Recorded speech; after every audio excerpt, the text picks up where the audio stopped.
What's up, everybody? My name is Ron Empire, and welcome to my channel. Okay, welcome back, everybody. Good afternoon. It is now Wednesday, 3:13 p.m., December 13th. So we are now back with some Against the Storm, and we just got done finished playing Pioneers of Pagonia. Let's take a look here. So I believe last time we completed Prestige 2. Let's find out. We should be at Prestige 3 now. Yes, we are, right? Yeah, no, Prestige 4. So we finished Prestige 3 last time. Oh, and I just realized that Prestige 3 and that last run, we had unlocked the Rainpunk Engine and the Rainpunk technology, and we actually did start using that, and I forgot to give you guys a walkthrough on how the Rainpunk engines work and how to use the pipes and all that. But you actually saw me play it last game with that, but I didn't do a walkthrough on how the corruption system works, because we also got some corruption generated there. So today I want to make sure that I give you that walkthrough, and I screwed up last game. I took on the modifier here last game, but I forgot to open the extra 5 total, because last game we were missing 5 Dangerous Glade to complete that requirement or that deed. So the deed says open 20 Dangerous Glades in one cycle, not one game. And the game before that, we actually had opened 15 Dangerous Glades with that Watchtower modifier.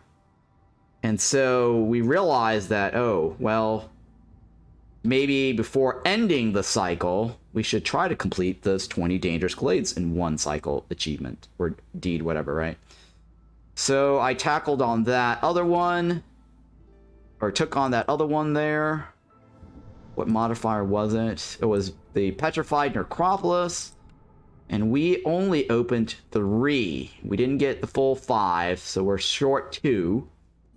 And so normally I would just hit the button here to skip, because at the start of the game, as you recall, I was saying that it's a good idea to end the cycle and skip if you want to maximize your town food stock, right? The rewards. Because if you go something like this, you can see here, I'm getting a full 91. But if I go something like this, I'm only getting 65, because the 2 tiles there are grayed out, and they overlap with the other towns that I've made. So when I went over here, I actually had an overlap, right? I had a 2-town overlap, but the only reason I did it was because I was trying to get this 5 Dangerous Glade open, while also taking on the Petrified Necropolis for the extra reward. Now I'm back in the situation again where it's like, oh shit, I forgot to open the 2 Dangerous Glades. So I would have normally hit this button, but if I do this, this counter gets reset to 0, and I have to start all over again, and I don't want to have to do that. So since I'm close to finishing this, I'm going to go ahead and take on this. And I really don't like this overlap. You see that? I can't even reach this. And if okay, so I did the math yesterday. Alright, so we'll go through this again. I did the math yesterday. And if I wanted the field kitchen... Alright, if I wanted the field kitchen... it's gonna require... this, and this. That's food stock. Right. What are we looking at? 48. 48 plus the 60 plus the 60 plus the 72. Oh, that's actually more than... Oh, I don't think I can get to this right away, huh? I think I miscalculated because I forgot I needed that.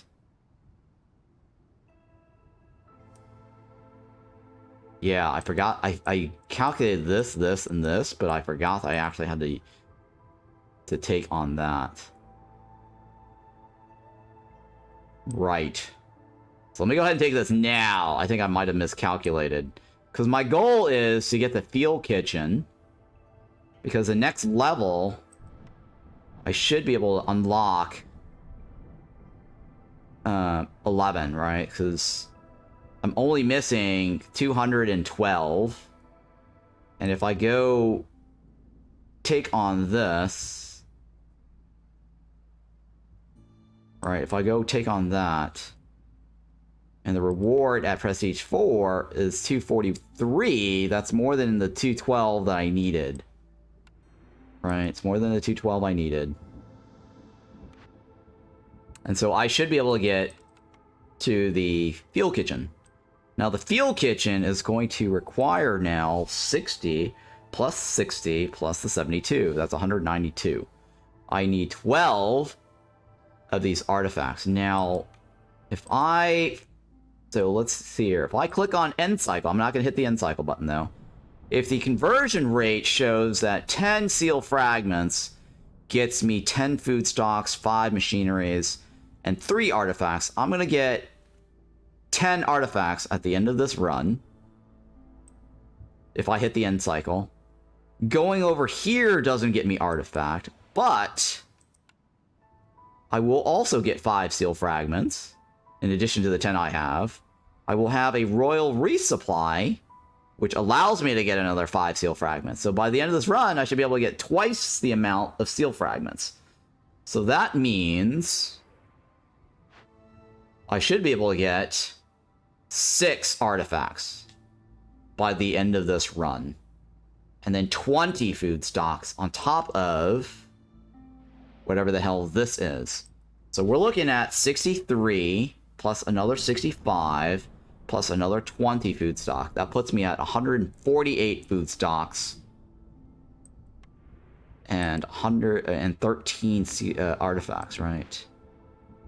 So we will have enough artifacts to get past this, but we will not actually have enough to get that one, right? Because 148 subtract 120, it puts me at 28. I'm still short. By how much?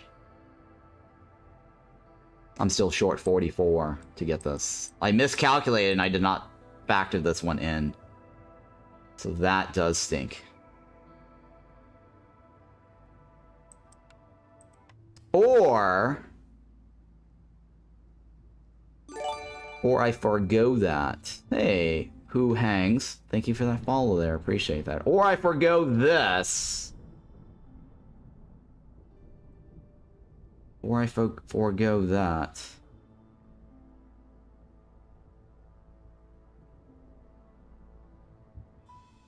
I mean, I am next to this. I just don't know if I'm going to get 10% Citadel resources at the end of the cycle, right?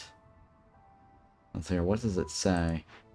It doesn't tell me how many I've earned. Yeah, see, it doesn't tell me how many I've earned to get the bonus yet. I don't know if it's worthwhile to try to get the 10% resource off of this. And do the bronze seal for the first time. It may be worthwhile to do that. I don't know. Right, because I could end the cycle now and go into the bronze seal. And walk away with whatever that is.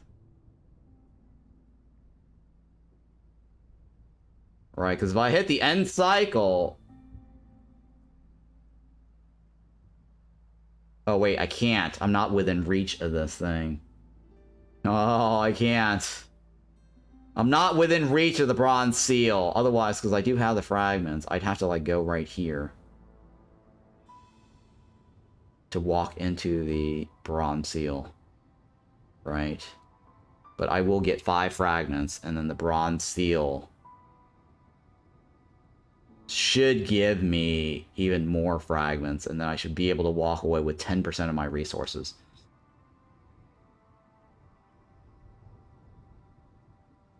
That might be a possibility. instead of going into this machinery here. So this will be probably the first time we'll hit up the bronze seal. You have to go to sleep now, but was very interesting to see the new game. Have an awesome stream, Ron. See you tomorrow. Yeah, see you tomorrow, Aquin. Appreciate you hanging out. What do we have? We have foxes, right? All right, since we have foxes, ugh, I can't do that because then that's 65. I want the most number of fragments. Oh, yeah. This one is Coral Forest, right?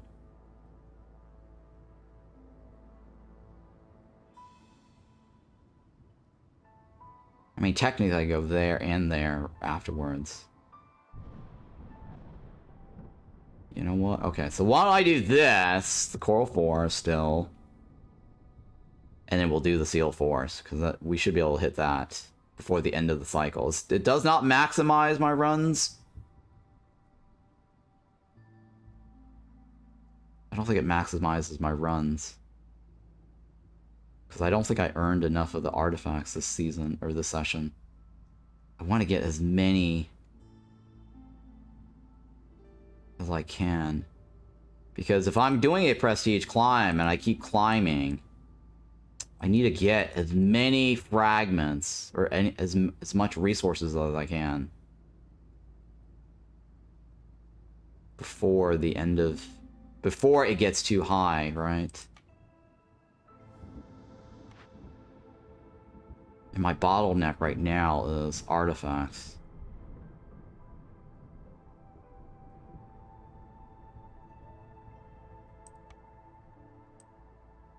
Right, if I want the field kitchen, I have to save up my stuff. Alright, do I want to waste my time doing this? Hey, Safa Mia! Yay, thank you for the resub! For 7 months, wow! That's amazing.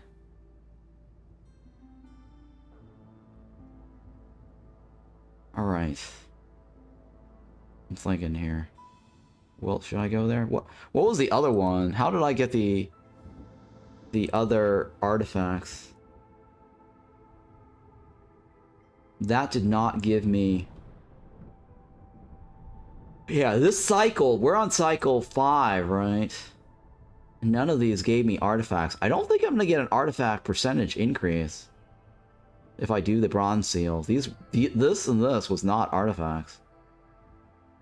I'm pretty sure they were not artifacts.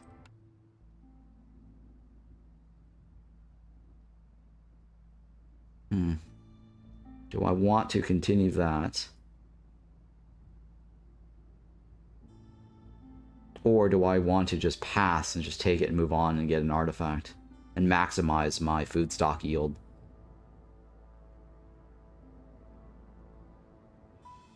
Alright, you know what? Let's go ahead and take this. And then I'll go into this. So that's fine. Let's just go with that one. Coral Forest.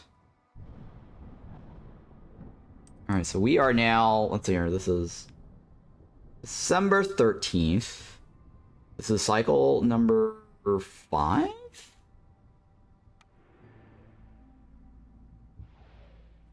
Alright, so December 13th, cycle number 5. It's going to be Prestige 4 and town number 3. Yep, town number 3. Okay. So, town number 3, Prestige 4, blueprints, rerolls cost more. We get the Blightrot appearing every 3rd year, and I forgot to explain the Blightrot mechanics last game and how Rainpunk Engine works, but I will do that in today's walkthrough. The storms last longer, more reputation points. And for the Coral Forest, I'm going to take the bottom row. That's 8 as well. The top's 8, right? So we're hoping for humans on that last spot. Having foxes means we should be able to get the beanery as a blueprint choice. And having planks early on is useful, right? And the base goods. And last time we did the challenge, the deed where we took no Embark points. Or Embark embarkation bonuses. This time around, we are going to take stuff. I think that will be fair, right? It's 8. More people. Or do we want more people? Let's take more people. Well, the meat's also very good. In case we want to do jerkies, right? But that's okay. I think more people is fine. 8, 9, 10, 11, right? 11 people total. So 11 people total. That will help me jumpstart things a little bit faster. And we are on Coral Forest. We are doing Frost, which subtracts -3 to the hearth radius. And I believe we've already done these. I think this I'm not sure if this is the first time we're doing Coral Forest or not, but we'll find out. Or at least for my new profile reset. And this is our starting resources. Yeah, let's do this.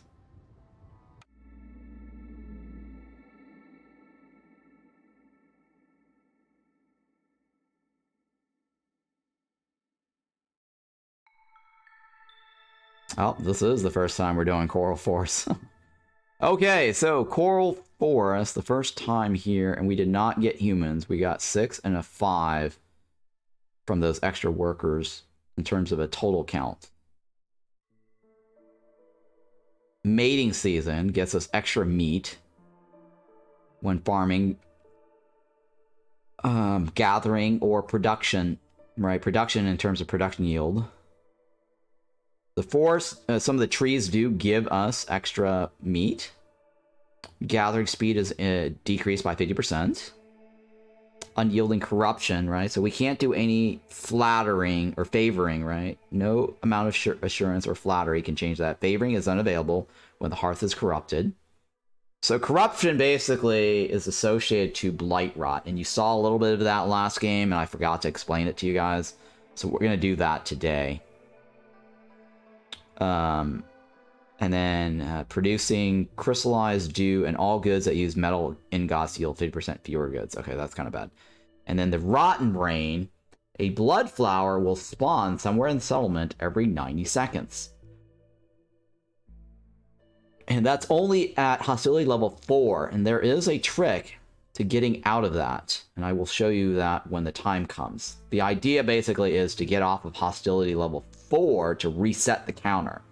So the 90 seconds starts up at the start of the trigger of hostility level 4, but if you get out of it and drop it down to 3, and you let it bounce back up to 4, the 90 seconds actually gets reset. So every 60 seconds, you do this, or 75 seconds, right?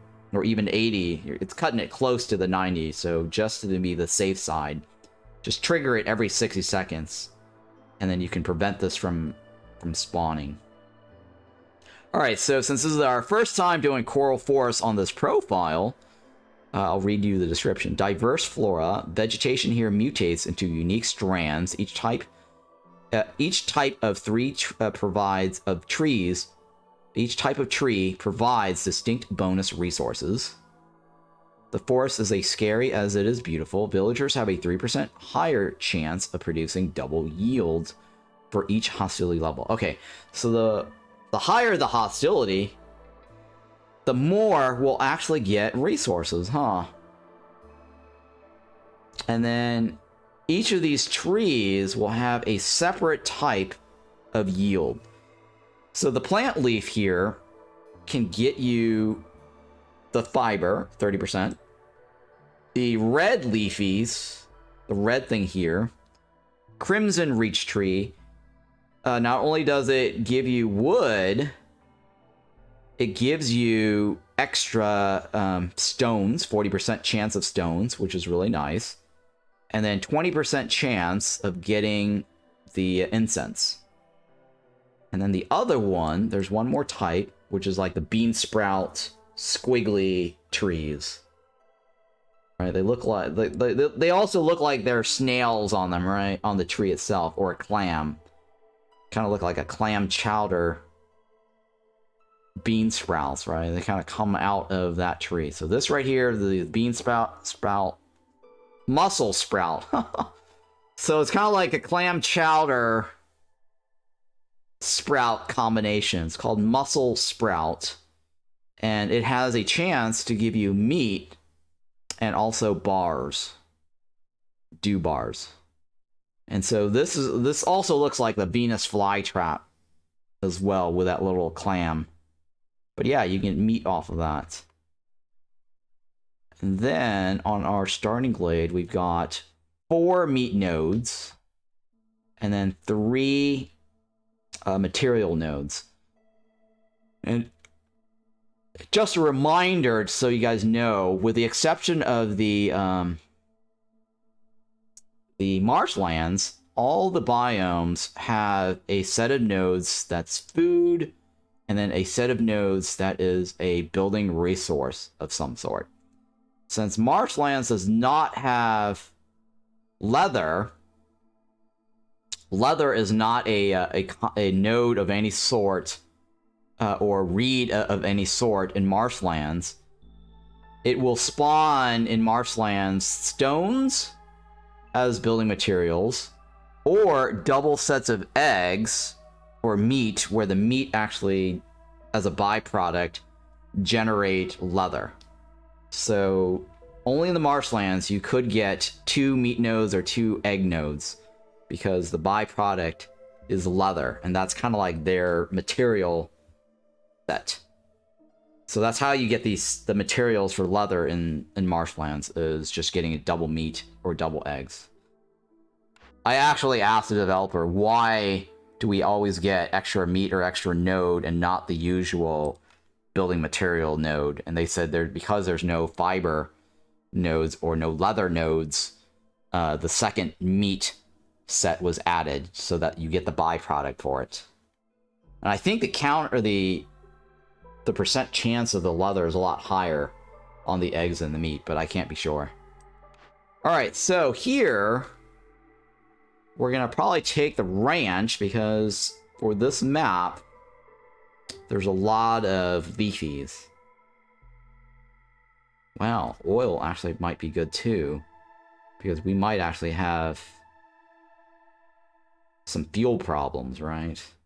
And some of the quests requires oil, resin. Incense is pretty slow on this map. I think oil might be a better choice temporarily. Yeah, if we want to open a glade, because we're gonna have to open 2 more glades at least. And then again, we do have a lizard, which makes the ranch really good. Alright. Hey, thank you for that follow there. Reckon beer. Higher chance of leather on eggs than meat, because it's a game. Yeah, it's a game, exactly. Yumi, thank you for hanging out.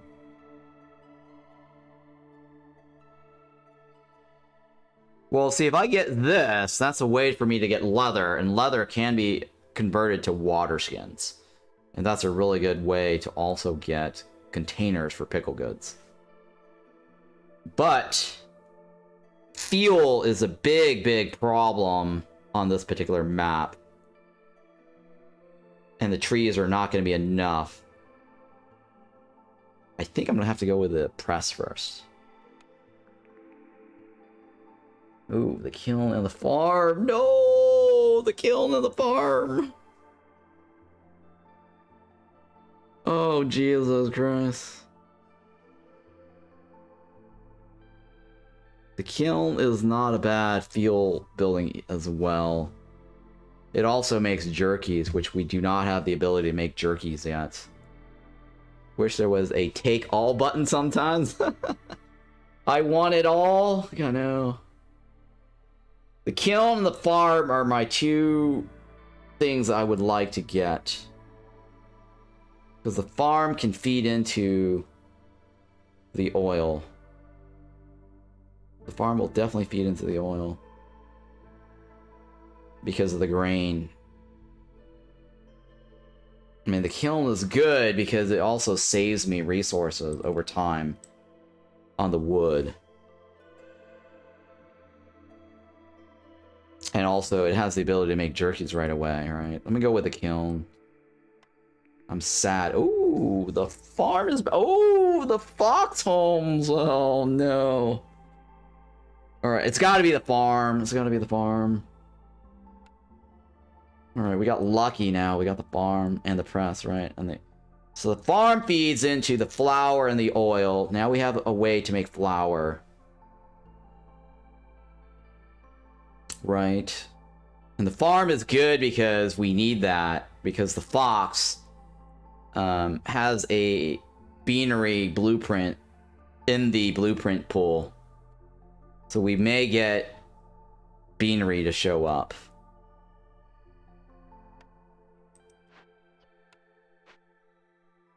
Alright, let's do the food consumption controls.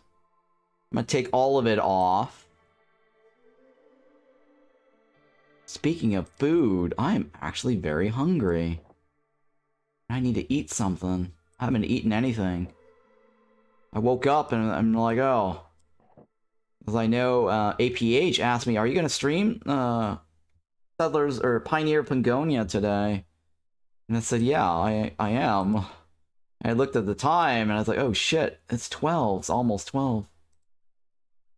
I woke up late.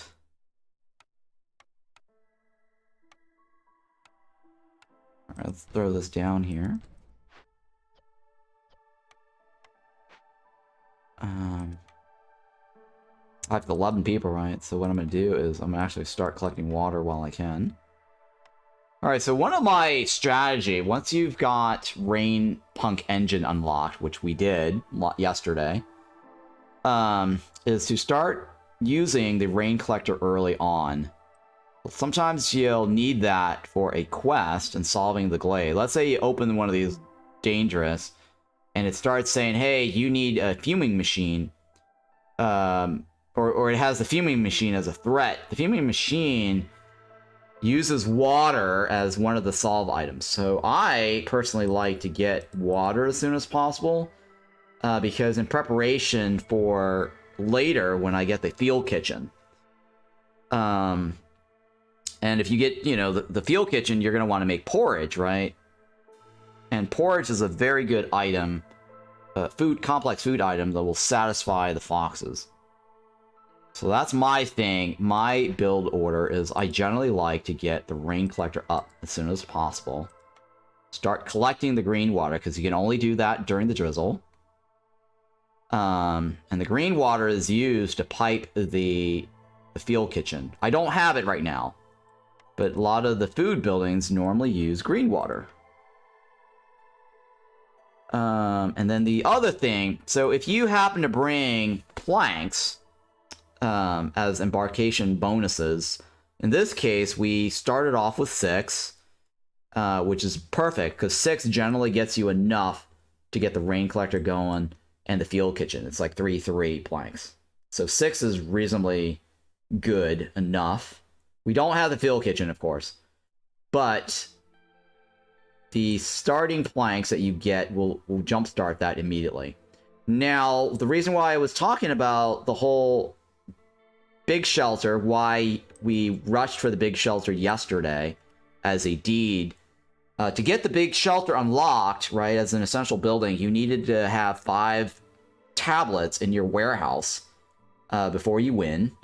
And then whenever you take planks, one of the things I like to do is I always like to take planks when it's worth 2 points for the embarkation, because you could jumpstart your housing as soon as possible, because it only takes 4, in this case 4.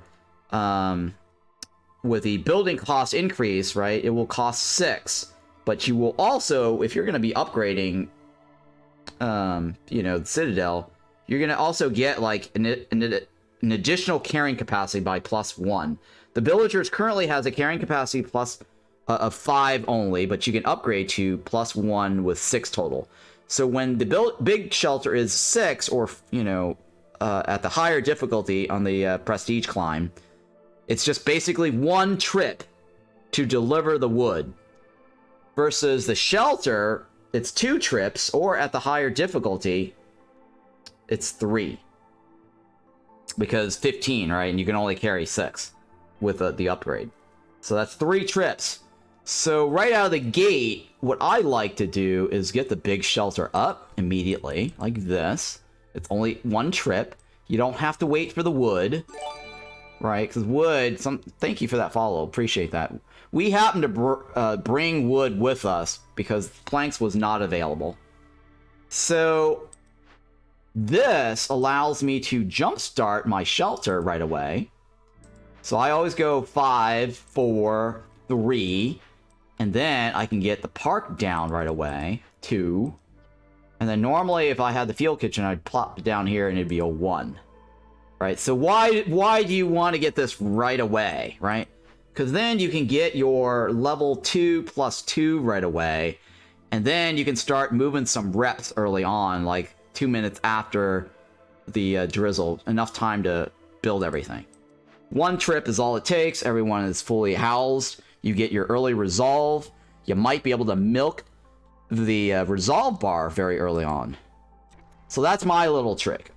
Okay, never mind. I'm illiterate. What difficult are you playing at the moment? I am currently playing Prestige 4, and that was in the naming of my town. If you watch the beginning of the embarkation screen, it actually had Prestige 4. And you can actually tell by counting the embarkation screen here. 1, 2, 3, 4. And that was present on the screen when I had the thing up earlier. So, Prestige 1, increase in, reputation requirement and order difficulties. Storms last longer, which we covered already yesterday. 100% added to the base of 2 minutes makes it 4 minutes. So the storm is now 4 minutes. The Blight Swarm, Prestige 3, adds 5 Blightrot Cyst every 3rd clearance season. So every 3 years during the 3rd clearance at the start, you'll get 5 Blightrot. That 5 becomes 10 when you get higher in prestige difficulty. There's another modifier that says Blightrot has a stronger impact. And so that right now we only have 5.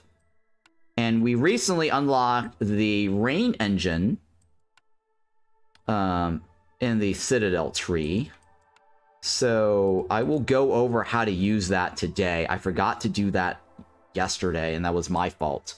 Some of you guys might have been confused if you're a new player watching this series. And this now is unlocked when you actually add in the corruption mechanics. Right? The Blightpost and corruption mechanics opens up the Blightrot tab here. The Blightrot tab, so I'm going to walk this through for you a little bit. So whenever you have Blightrot, or Blightrot Cyst, this icon here, this icon represents Blightrot Cyst. And it shows that I currently have 0x, and this will be the corruption per minute. So every Blightrot Cyst generally is, well, I recall it being 90 per minute, but it might be less on the lower difficulty. But I'm pretty sure at the higher difficulty, the impact is 90 per minute. And so this percentage here shows, well, okay, this percentage is actually calculated based on the storm length on the per minute thing, right? Because this is per minute. So the storm length being 4, how long does it take for your hearth to get corrupted based on, say, a 90 per minute corruption bar right here, right? So this here is the corruption bar. And when the hearth is fully corrupted, once it reaches 100, 3 people will die, 3 random people, when it reaches 100. Down below is also a Blightrot corruption indicator. This number here, 0%, is the same as this percentage right here. So whenever this shows 100% for the Blightrot corruption rate, that means you are going to get a fully corrupted hearth, anything above 100%, you will get 3 people to die if you hit above or 100% or above. So to fight Blightrot corruption, you need the Blightpost. This is available to you. And again, I probably didn't fully explain the whole Blightpost in the previous runs, and I'm sorry for that, so I'm going to take the time to explain it now. So with the Blightrot post, let me move this out of the way, or let me place this down here temporarily so I can click on it to show you. So when you build the Blightpost, down here there's a thing called Purging Fire Fuel Reserve, right? This fuel reserve is not actually a product that goes into the Blightpost internal storage. It will magically teleport into your warehouse here, and it actually is magically accessible from a Blightpost. Okay, so you can choose what you want as fuel for the Blightpost, and they will take that fuel and they'll generate they'll craft, basically produce 1 Purging Fire. You can take this off if you want to. You can just put a limit on there if you want to, right? So the way the Blightpost work is that when you get Blightrot Cyst in your settlement, it will spawn like flowers, basically. It will be described as kind of like a flower that will hang out around, that will latch onto, say, the warehouse, some of these other buildings that generate blight. And then typically when you get your every 3-year one right here, this every 3-year third clearance, the 5 will actually latch onto your main warehouse. But if any of your other buildings uses the rainwater, they will also generate Blightrot. So let me go ahead and place down the kiln, because I know I'm going to make the kiln anyways. So let me place that down. All right, you click on the kiln, and if you install the pipes, the rain engine, right? You have to use pipes to install the rain engine. Once you install the rain engine, let me do that now, actually, since I'm already committed to the kiln. And let me change this fuel here. I'm going to change the fuel consumption because we now have the kiln, so I will actually use the coal. So going to the kiln, once you install the 4 pipes, because when you unlock the rain engine technology in your Citadel, you're going to get 10 pipes as your base starting goods. And I actually got the 12 because I had the 20% additional embarkation. I think it was like caravan something. I forgot what it was called. It was something caravan, right? So I got from 10 to 12 because of the extra 10%. And it requires 4 pipes to install. So now when you install the pipes and get the rain engine on one of your production building, the engine 1 on the left has 3 different notches, 3 different dials. The one on the engine on the right has 2 different dials. And so the rain engine on the right allows you to give workers in the kiln, worker slots, resolve boost. So if I dial this up, and if I had blue water, the storm water, right, it will actually start using the water slowly, and it will actually even say right here the rate of usage. So 1 unit of storm water will be used per minute for each assigned worker when you're turning up on this dial. So when I turn up on this dial, this is going to be 2. Here we go. Let's see here. Right. Per minute for each assigned worker. So each level, right? So this is level 1, this is level 2. So I'm going to be using 2 units of water for each worker to get a total of 10. This is 5, and this is 5, and this is extra resolve. And if you watched yesterday's stream, you will notice that I actually took advantage of this to maintain the Harpies and Beavers from leaving. So this is very useful.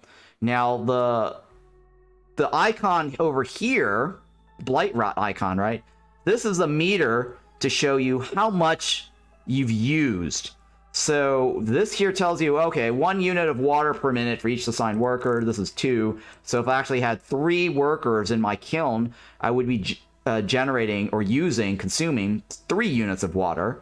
And if I had the level 2 set, then the 3 workers, let's say I had 3 lizards in here, then I would be consuming a total of 6 units of water. So that over here then translates to this bar going up slowly, right? So when this reaches the bottom, that means I've consumed it. And then this bar goes up every time I consume a full unit of water, or whatever this number is. If you do like 3, it'll just go like this once and go rapidly, really fast to the left. So once this bar reaches the end with the blue water, this bar will slowly go up. So when I hit 32 as the magical unit, 32 units of water, 1 Blightrot Cyst will spawn on the building itself. The kiln will have a Blightrot Cyst. So one of those little flower will latch onto the kiln. And then the way it works is that when it reaches beyond 3, I'm pretty sure like each building takes 3, with the exception of the warehouse, right? Each building has a maximum of 3 Blightrot Cysts attached to it. So whenever I go to 4, the 4th Blightrot Cyst will spread over to the next nearby building itself. So it can be a housing building, right? It could be any building that's not necessarily a production building. So if I get 4 Blightrot Cysts spawning, the 4th one, it will keep bleeding over to whatever that's the nearest building. So then we'll have Blightrot Cysts spawning over here on the big shelter or whatever building, right? If you delete a building, the Blightrot Cyst will transfer over to the next nearest building. So it is possible to cheese transference of Blightrot all the way back to the main warehouse. And the reason, sometimes, you know, there is some slight cheesy strategy associated to that, because that will minimize the travel time for the Blight fighters. Okay, so here I showed you the Blightpost, and the positioning of the Blightpost is also very important, because you might want to place it near buildings that generate Blightrot, and generally near the warehouse, because the warehouse, every 3rd year, you're going to get 5 or 10 depending on the difficulty. So the Blightpost, another thing that I want to explain about the Blightpost, it is the point of consumption or point of use for where the Blight fighter must return to get the purging fire. They don't actually go to the main warehouse. Even though it's stored in the main warehouse, I explained to you earlier, it teleports magically accessible from the Blightpost or from the hydrant. So a lot of times people ask, you know, is the hydrant useful? What is the hydrant? What does it do? Why do you need it? Well, if you have, say, another production building over here, for instance, and you found it in the glade, right, and you put a regular small warehouse here just so they transport the stuff, a small warehouse is not going to be enough. You need a hydrant next to whatever. So if you install like a Rain Engine system in whatever rune building that you found, let's say I find a beanery over here and I decide to install the Rainpunk Engine, the pipes, on the beanery. Well, now if you got a Blightpost over here, the Blight fighter here will have to walk all the way over here. So let's say you only have 1 Blight fighter, and your beanery over here generates 3 cysts, and then the small warehouse next door gets the overflow of the 4th cyst, right? Your Blight fighter, let's say you only have 1, he will walk all the way over here with his purging fire fuel, with his little fire gun. He'll start burning down the cysts, say, off of the beanery. He has to walk all the way over back to the Blightpost to refuel. And then he'll walk all the way back over here and repeat the process 4 times, right? That's not good. That's very inefficient. So if you're wondering why you're not, you know, lowering the corruption fast enough during the storm, that's because you have an inefficient setup for your Blight fighters. So what do then? You set up a hydrant next to the beanery, right? That's close to that warehouse. So then that way, the one Blight fighter, when he comes over here, he does whatever, burns his little Blightrot Cyst. He doesn't have to walk all the way back to the post. He can just use the fuel that is stored in the post, right? Or that's stored in the warehouse, but magically accessible from the post or the hydrant. Now, the Blight posts is the point where they craft the Blight fuel. So if you're running out of Purging Fire, then that Blight fighter has to go back and still craft more Purging Fire fuel, or fuel reserve, whatever this is, right? So this is the explanation here for how the Blight post works and the hydrant. Another thing too is that the Blight rot actually closes when you actually kill the 3 flowers that's on the kiln. The Blight rot will close, right? So when a flower closes, right, it will not open anymore. But if it's already open, you can still get more Blight rot spawning.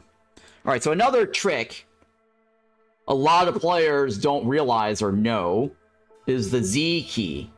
The Z key shows you the overlay for your Blight rot and shows you where all the cysts are located, right? So if you hit escape and go to the options menu and go to the key bindings, scroll down and look for Blight rot overlay Z key.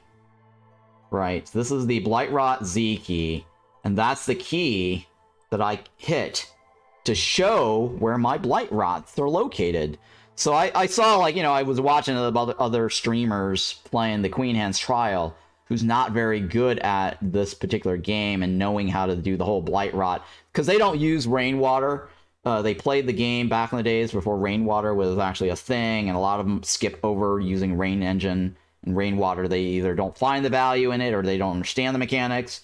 So they started having to figure out how to learn to play, you know, with the Blight rot. And they make the common mistake of always going to the hearth and just clicking on this and looking for this. I'm like, you don't need to do this.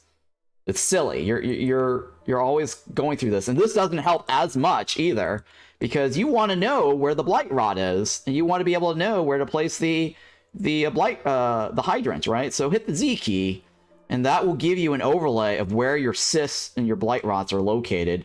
So then you get a general idea. Oh, well, hey, it's over here on this house. Maybe I can delete the house and move it closer. Or, hey, it's on my movable fuel kitchen, right? So maybe I need to lift up my fuel kitchen and move it right next to the Blight post, rather than having the fuel kitchen all the way over here. Sometimes I'll move the fuel kitchen around because I want it next to where the production is, so that they can grab the resources for the fuel kitchen. So keep in mind that hitting the Z key lets you see where the stuff is and whether you need a hydrant or not. So that's very important. All right, so hopefully I've answered some of that Blight rot stuff, or at least given you guys a good walkthrough, because the tutorial for the Blight rot mechanics that the game gives you is really bad. It does not explain you any of this stuff that I've explained to you. It doesn't even talk about the corruption bar. It doesn't even talk about, like, what happens when it hits the corruption bar. It's just really bad. And I think the developers rushed through the Blight rot tutorial in the Rainpunk engine. Thank you for that follow, by the way. So, yeah, the tutorial is bad indeed. Exactly, right? I mean, the tutorial, basically, I was blown away when I played the tutorial for the Blight rot. Because I have, you know, knowledge of the game, so I know. And the tutorial is like, hey, to fight Blight rot, you need to build a mine. I'm like, what? That was the envoy's advice at the beginning of the game? And then it was just like, the brakes were off. I'm like, hey, you need to build a mine. Wait, I was so confused. I was like, why do you need to build a mine to build a Blight post? The Blight post is what's used to fight Blight rot. So they were walking me down this rabbit hole with the mine to construct pipes. I'm like, if anything, pipes generate Blight rot, right? I just walked you through the whole thing about how you generate Blight rot. It's because of the Rain Engine, right? So why in the world are you explaining to me how to get pipes with the mine, right? You get pipes from automatic. Yeah, you can produce pipes from the crude workstation, and yes, pipes require bars, right? But that's all you needed to tell players. Yeah, you have bars. They could have just given the players a bunch of bars in the tutorial and says, hey, you know, you can make more pipes in your crude workstation. I don't know why they made us build a workstation, right? They gave us a workstation for free, not the crude workstation. Workshop, sorry, workshop. It's called the workshop. They gave us the workshop in the tutorial, right? And they made us pick it. I'm like, why? Why give us a workshop in the tutorial? That was just really bad. So anyways, don't, you know, if you're playing the tutorial, you're confused, you're not alone. Because I also got a bunch of people who watched my tutorial walkthrough on YouTube. And they said, hey, that's the first thing I did. I came onto your channel because I was searching for this tutorial. And I was also equally confused. And I watched your video. I'm like, yeah, I'm glad I'm not alone. Because I got exactly the same reaction you did when I played the Blightrot tutorial. So I don't know what's going on with developers. They really need to rework that. I gave them all my feedback. But I imagine that they were crunched for trying to finish the 1.0 release, and they didn't have a chance to go back and take care of the feedback related to the Blightrot tutorial. Because when that tutorial came out, I think nobody bothered even playing that. It was just me. So anyways, hopefully I gave you a really good explanation of how to use the Blightrot, or how the Blightrot system works, how the Blight Fighter works with a hydrant. They didn't even explain that in the tutorial. I thought that was really bad. They didn't explain anything about the corruption. They just briefly said, hey, if your heart gets fully corrupted, you die. But they didn't even bother telling us how to view that information, right? Or what this bar means. I was like, what? Why didn't you even walk through this bar? Why didn't you even talk about this, right? That's just weird. All right, so, yep, the Blightrot Steampunk tutorial is just a separate instruction you have to read after you unlock it. Yeah, you have to read it. And the tutorial itself, the actual mission was really bad. Alright, so let me read the rest of the chat comments here, so that way people on YouTube understand what other people wrote. Okay, I've never touched Prestige so far. I've been managing it fine at Viceroy, but I'd really like to finish a campaign fully before trying it out. Yeah, okay. Doesn't it get overwhelming right off the bat? What are your opening moves? Yeah, I already did my opening moves, Reckon Burr. You can watch my tutorials on my YouTube channel for my opening moves, or rewatch today's run, because I started off with the opening moves. Once you get your full upgrade, my opening moves are a little bit more involved, because I don't have a field kitchen right now. I think it's closer to one worker on a geyser can sustain 2 buildings worth 6 increments. Yes, one worker on a geyser should be able to get enough water. So far, I noticed a geyser can largely sustain 1 production building. Yes, that is correct.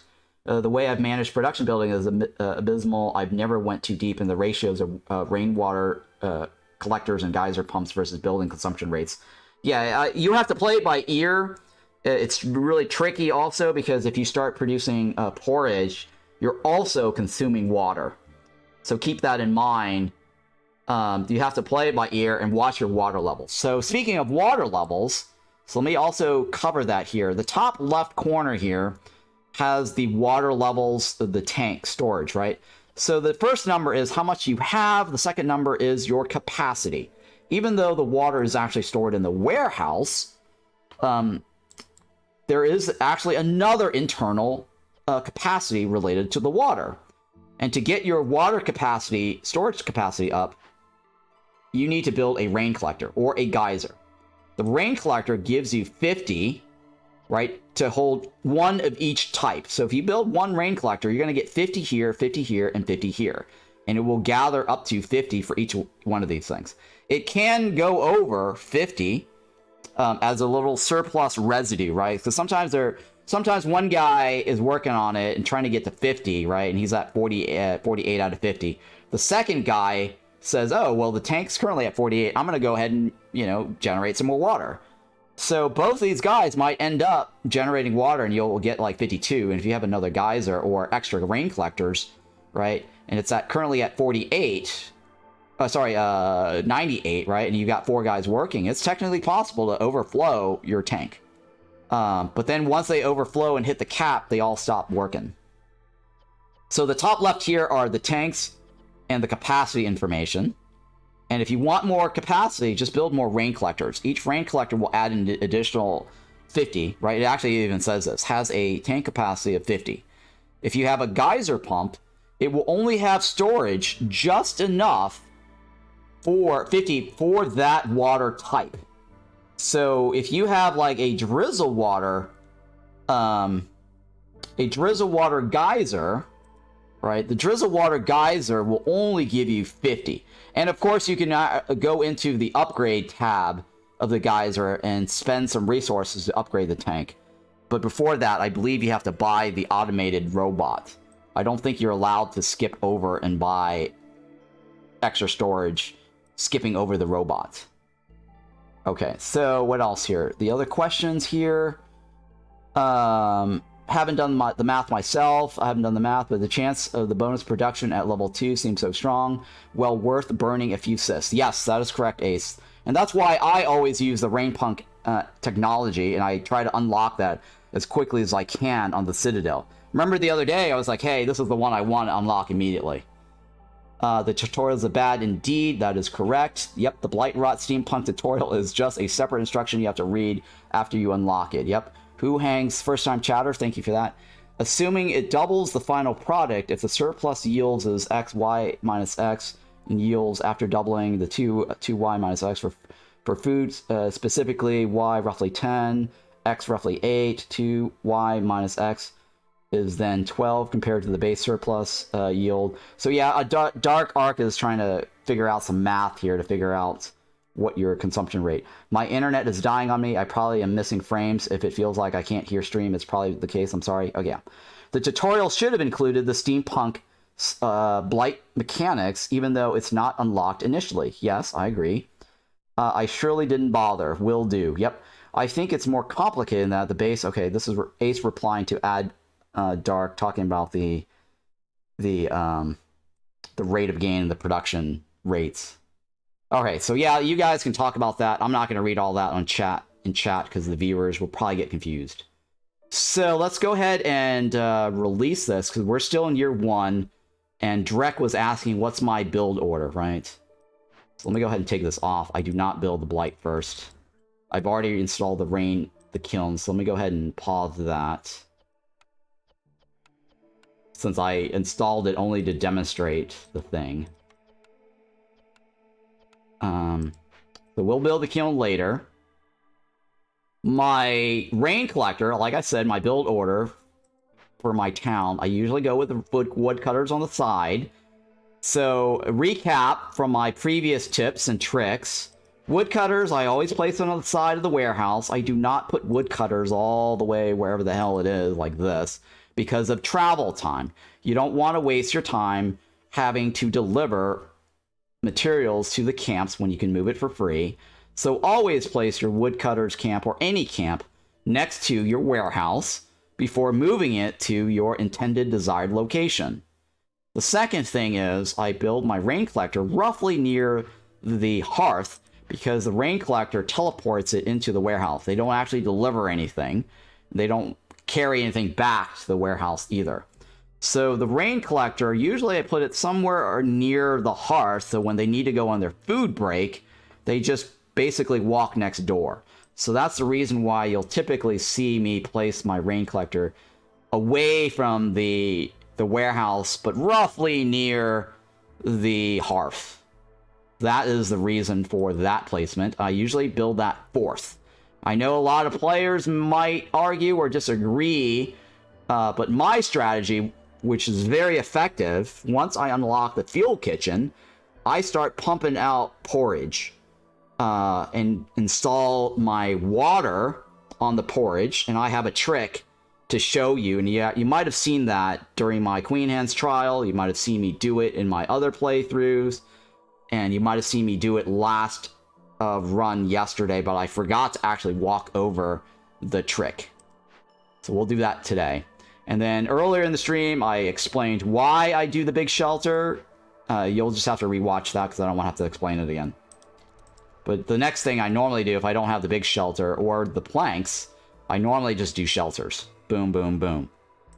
I will replace these later, but the reason I build this right away as a third priority is so that I can jumpstart my resolve as quickly as possible. And then I usually put a 2 here, and I usually put a 1 on the field kitchen, and then 0 being the road. 0 priority being the roads. I've heard we're getting a new species, but couldn't find out what the species is. You heard that yesterday because I actually did a live stream discussion about it. I clipped it from the developer stream. If you watch the VOD from yesterday, and if you watch the clip from my my channel, I clipped the developer's live stream. They said new species coming, and then the programmer Turin Mihal said it may or may not be green. And they started kind of going off almost on the species discussion. And Elliot, the Hooded Horse representative, says, okay, let's stop there. Let's not dig ourselves a corner, he said, or put ourselves in a corner. And dig a hole that we can't get out of. Because I think that it's just they're promising a new species DLC too early. And they may not complete it. So he said, let's not do that until we can announce it, right?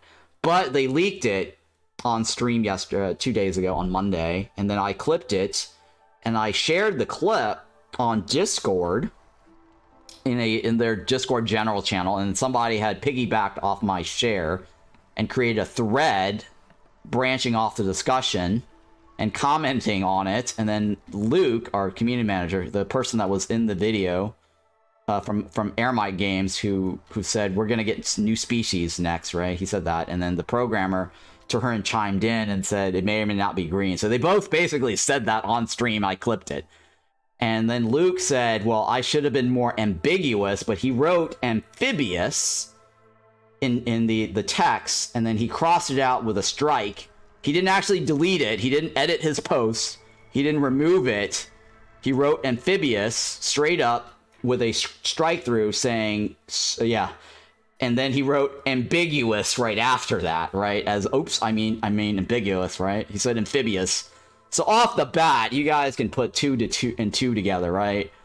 Green, amphibious, and the last community vote was frogs versus foxes versus numbats.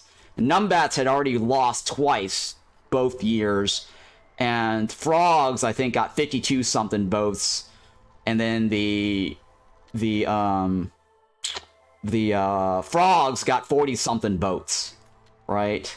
And so the frogs was pretty much the other half of the community.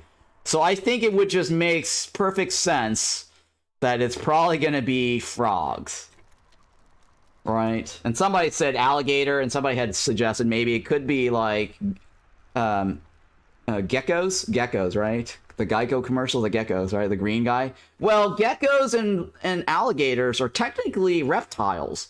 And reptiles, technically, we already have lizards. So I don't think it's gonna be any of those green fellas. It's probably gonna be frogs.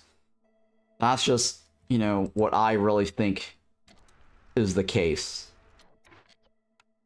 Let me go ahead and install this, because I should have done that sooner. Because I wasted too much time talking.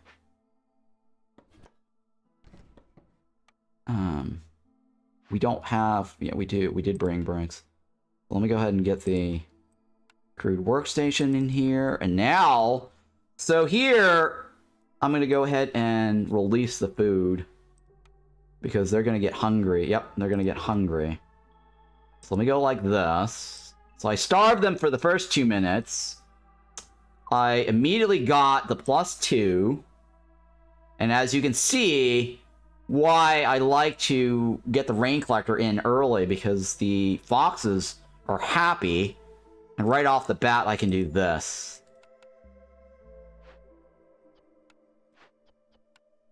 Right off the bat, I can generate some reputations. You'll see that once they turn blue. So hopefully that answers your species-related question.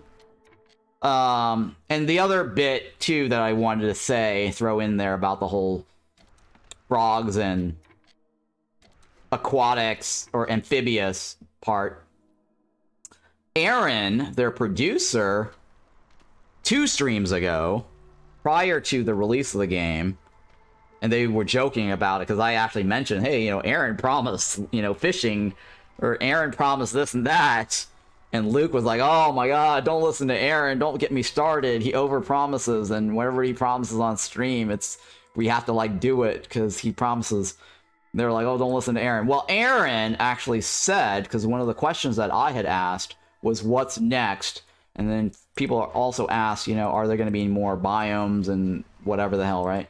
And Aaron says yes. He confirmed on stream. I need to clip that part. He said, we are definitely going to add new biomes. That will be fun. Hey, thank you for that follow there, Mr. Garg. So Aaron said, we are definitely going to get new biomes post-release. Don't worry. We're not going to stop making new content for Against the Storm anytime soon.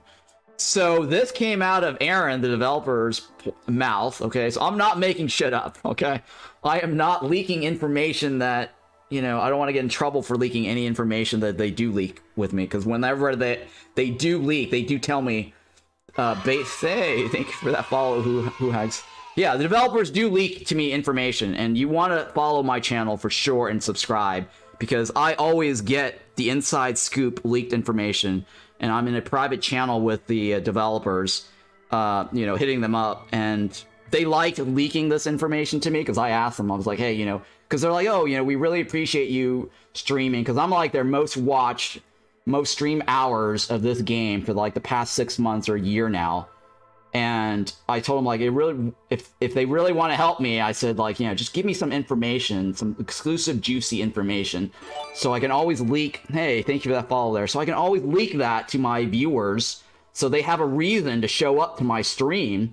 So if you guys have noticed for this past year, prior to the bi-weekly updates, I have always been dropping information to you guys before the bi-weekly updates, before the developer stream hits the Wednesday before the actual update, talking about the content, right? So they would leak information, and every time they leak information, they say, look, you gotta say disclaimer, this may or may not, be the final thing. This is subjected to changes, but the next update is going to be this, this, and this. And they'll always tell me, like, because I'm always like, what's the next feature, right? Every week. And they say, well, we can't tell you for sure exactly. We're still working on it.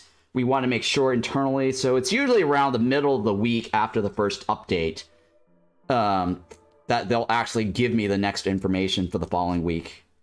So that's really exciting. And sometimes, they'll have like experimental branches, and they did invite me to do an exclusive testing for the Twitch experimental branch. So I was the first guy that they got to do the Twitch integration testing. And there's a trailer of that with me in there too, and chat. So they pulled all the chat from you guys. If you guys watch that, some of you guys will recognize your names in the trailer for the Twitch integration when they did that update a while back. All right. So, the frogs, new biomes, amphibious, and the other tip, or the other bit of information, why I keep talking about fishing, right? So the developers have a thing that's called request a feature, right? If you click on that, it goes to the page that will allow you to submit ideas and suggestions, right? If you go to that page, you can upvote people's suggestions and ideas. On that page, somebody, not me, had put in a suggestion about ideas related to water content. It's like, oh, wouldn't it be great if we had lakes or ponds? Maybe we get some fishes from that, right? That would be cool. And then other people posted similar things like fishing, like, oh, it would be great if we got fishing as a item in the game. And I started thinking about that, and I think I put in a suggestion. It would be nice to actually do fishing and have harbors and reasons to go to the edges of the map. If you go to the far edge of the map, look at this, right? It's all water, right? You're on an island, right? So when you're going on your embarkations, you're actually going out to an island, technically. Your town is, see that? The whole entire area is water, right? So I think that if they add fishing content, right, it would give players a reason to go all the way to the edge and put a harbor here and get unlimited fish. Versus in between, you might get like ponds and you might get lakes. And like large nodes and small nodes, they deplete. So I think that going to the edge, you get more of an unlimited, fishing source, but that requires you to cut through all these glades. And I think that would be a very balanced concept. That's something I put in as an idea, and I can't remember if I posted it in the feedback or in the suggestions section, or I just basically talked about it on stream. But yeah, if you look at the feedback or the suggestion thread, the number one most voted item was fishing or fishing related. And then a bunch of other threads spawned suggestions similar to that. They were also within the top 10 or top 5. And so every time you watch the developer stream, I keep asking, hey, are we going to get fishing? And they said that we're thinking about it. We always think about it. I think that they're holding out on that for a DLC because their response was the fishing mechanic does require more programming, a little bit more involved. And they aren't ready to do that right away. But I think they're just holding out because it makes a really good DLC. So what perfect time to do the fishing stuff with the new species and a new biome. Sorry, I had an ad. What was the field water pipe trick? Oh yeah, I haven't done it yet. Who hangs? I will do that in a little bit here once I get this running. I will get that to show you in a little bit. I talked about it, but I don't have any water yet, and my kiln isn't running yet. So once it is running, I will actually explain it to you. I don't need that right away, right?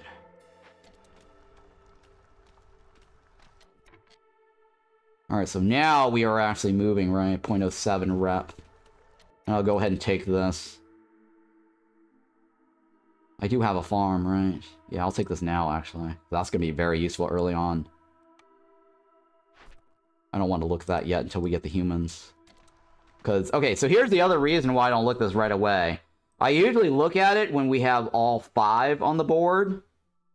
That way, if the whatever the other race is shows up, and they only offer that race, and usually at 1 or 2 in the newcomer group, it's a good idea to wait, because if that 3rd slot is a human, then there may be a human resolve quest that gives me additional human.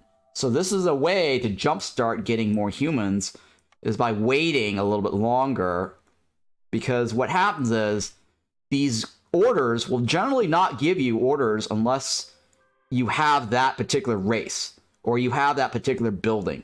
So because I have, say, the small farm, there is a good chance that one of these things will be, hey, build a small farm, gather 20 veggies and 20 grains. And you've seen that actually happen during this walkthrough session profile. If you watched my replays from the other day, I literally said, hey, there's a good chance I'm going to get that small farm order. And sure enough, boom, that was the small farm quest. And I also said, there's a good chance I'm going to get the human order so I can get more humans. Sure enough, we got humans. So that's the reason why I don't look at this stuff right away. And once you unlock time orders, you definitely don't want to look them right away unless you're prepared. Right now, I don't have any time orders unlocked from the Citadel, so it won't matter when I look at it, but it is a good idea to wait until you have the 3rd species. And then I usually wait to open the glades until I check out my orders, because a lot of times there are orders that says open X glades, like 5 or 4. And I don't usually open glades until I stack my orders. That's just a way of min-maxing. Do you have any essential tips for a new player? Just finished my first seal, and I don't know where I should build more, if I should build hearth. What about storehouses and put them near all new gathering points? Yes, I do that, yes, storehouses. So, Marg, Mr. Marg, watch my YouTube. Go to my YouTube channel. Everything that you want to know for new players, what you're asking for right now, is something I actually already covered in my walkthrough video guide 1, 2, and 3. So watch that. I just posted a new one last night, 13 hours ago. So that will answer a lot of your questions, your exact questions, because players come to me all the time. And I do take the time to do it live sometimes when it's been a while since I've done a walkthrough, but I just fresh answered all those questions that you asked. And I don't want to have to do it again too early in the episode series. Right now, beginning of the series today, I just did a walkthrough on the Blightpost and the Blight mechanic, because I forgot to do that yesterday.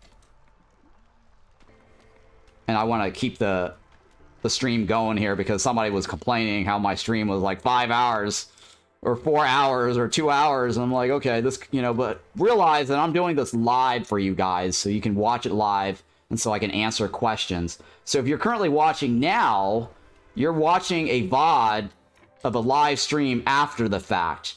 This is not a, edited, custom, crafted, scripted video guide, because other YouTubers do make crafted video guides that's scripted, and they cut out all these little in-betweens. The only thing I cut out from my live stream are all the BRBs, the AFKs, so you don't have to sit there for 5 or 10 minutes watching a dead screen. Everything else is live. You can see every movement, every keystrokes I make, every chat response that I make. Alright, so right now we're in the second season, and I am trying to get enough so I can get this made. And we switched over to coal, right? And I could probably take this guy off. We don't need him there, because he'll be able to help us.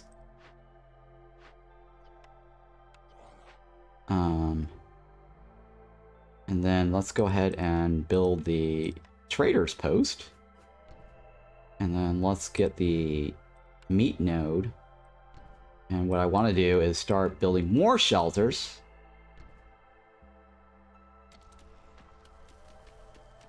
But yeah, if there's anything that you want to ask me that I haven't already answered within the past day or so, then feel free to ask. If there's something that you watched in any of my videos, and you want me to address it or answer it, yeah, just feel free to ask. This is the opportunity, right? I'm live. And if you're watching on YouTube, yeah, just be sure to come out and hang out on my live Twitch stream here and ask your questions. Perfect opportunity to get your questions answered live. It's easier for me to explain it live than to reply to your comments on YouTube.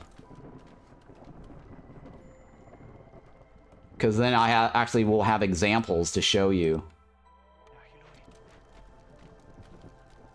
And this is the other tip that was mentioned during the... So here's the tip that I also gave that was mentioned during the first episode. One of the things I do here is if you don't have humans on the hearth or beavers on the hearth, right?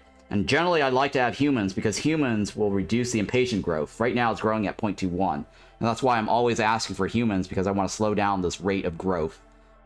If you don't have humans on 24/7 and lizards and foxes are on your hearth, they really don't do anything for you. The fox's special ability on the hearth is actually reduce the hostility for small glades and dangerous glades. If you have not discovered a single small glade or dangerous glade, the fox on the hearth is absolutely useless. for about like a minute or two, for however long it takes to burn the fuel that you put in, right? I think the fuel, what it does is that each fuel is 10. This is the duration time.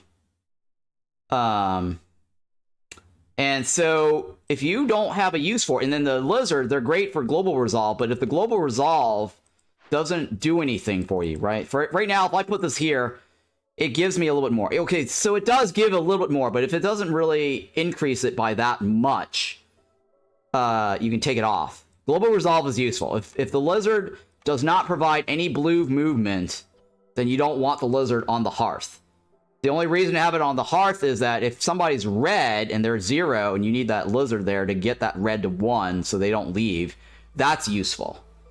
If you don't get a blue, right, the lizard actually, this is slightly useful with the lizard because there is a decimal 0.001 or something that's hidden here that's not showing. The higher they are over their threshold, the more rep you get, multiplied by the number of people that's actually involved.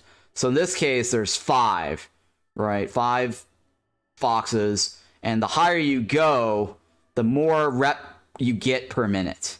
So it's always a good idea to get more. Right now, this is not a big deal, so I took it off so that I can get an extra worker. So whenever you do that, you have a little bit of time before the hearth goes out, and right here actually shows you what the fuel is currently being used and how long you have visually until the fuel dies out. And right before the fuel dies out, it actually will say like, hey, fuel is about to go out, or low fuel, fire's going out. You can then place your worker back in, your firekeeper back in to refuel it, and then you take it off to get that worker back and reassign him to doing something else. So this is what I'm going to do. I'm going to switch these guys over here. And I'm going to put this over here. We don't have blue water yet, but I'm going to leave it right there for now. And I'll show you how to maximize, min-max that. And I'm going to leave one guy because he needs to build. And right now what I'm doing is I'm going to build more shelter. So the first warning it'll say is Firekeeper's missing. And the icon will show that little head. That's not bad. Don't panic. It's just to let you know that the Firekeeper's missing, right? The second one after that will be the indicator say it's about to go out. It does not actually go out. Once you get that indicator, go ahead and put a guy in there. And then he'll refuel it, right? Hey, high five, Mr. Doom. Mr. High Five of Doom, or Low 5 of Gloom, yeah. Right, you favor Harpies on the hearth, right. Harpies provide carrying capacity. I don't favor Harpies as much. The only time that I like putting the Harpies on the hearth is so that I can actually carry stuff faster to the glades for events.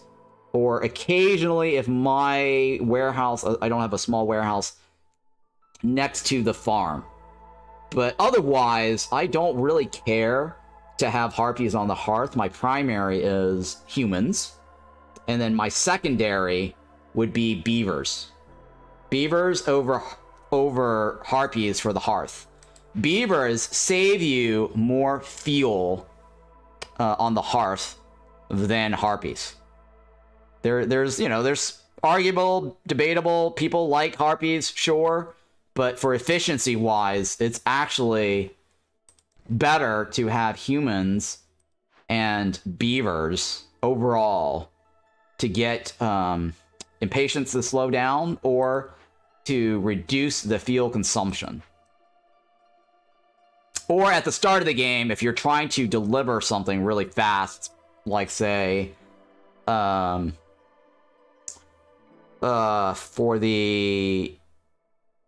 the fuel hiding, right? There's another trick, and I'll show you that trick in a little bit here, right? So these are other tricks that I do as advanced tricks.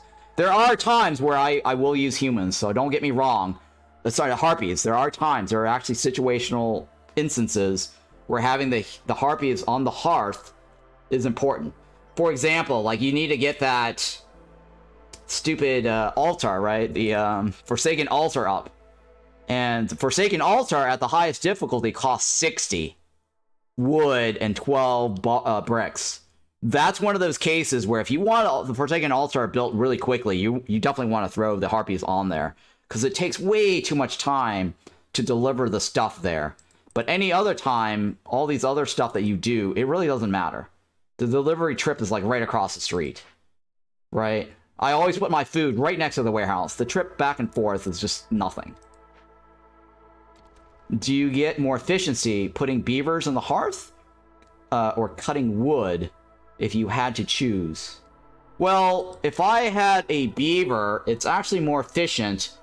If I only have one beaver, right? If I only had one beaver, it's actually more efficient to put the one beaver on the hearth than the wood cutting.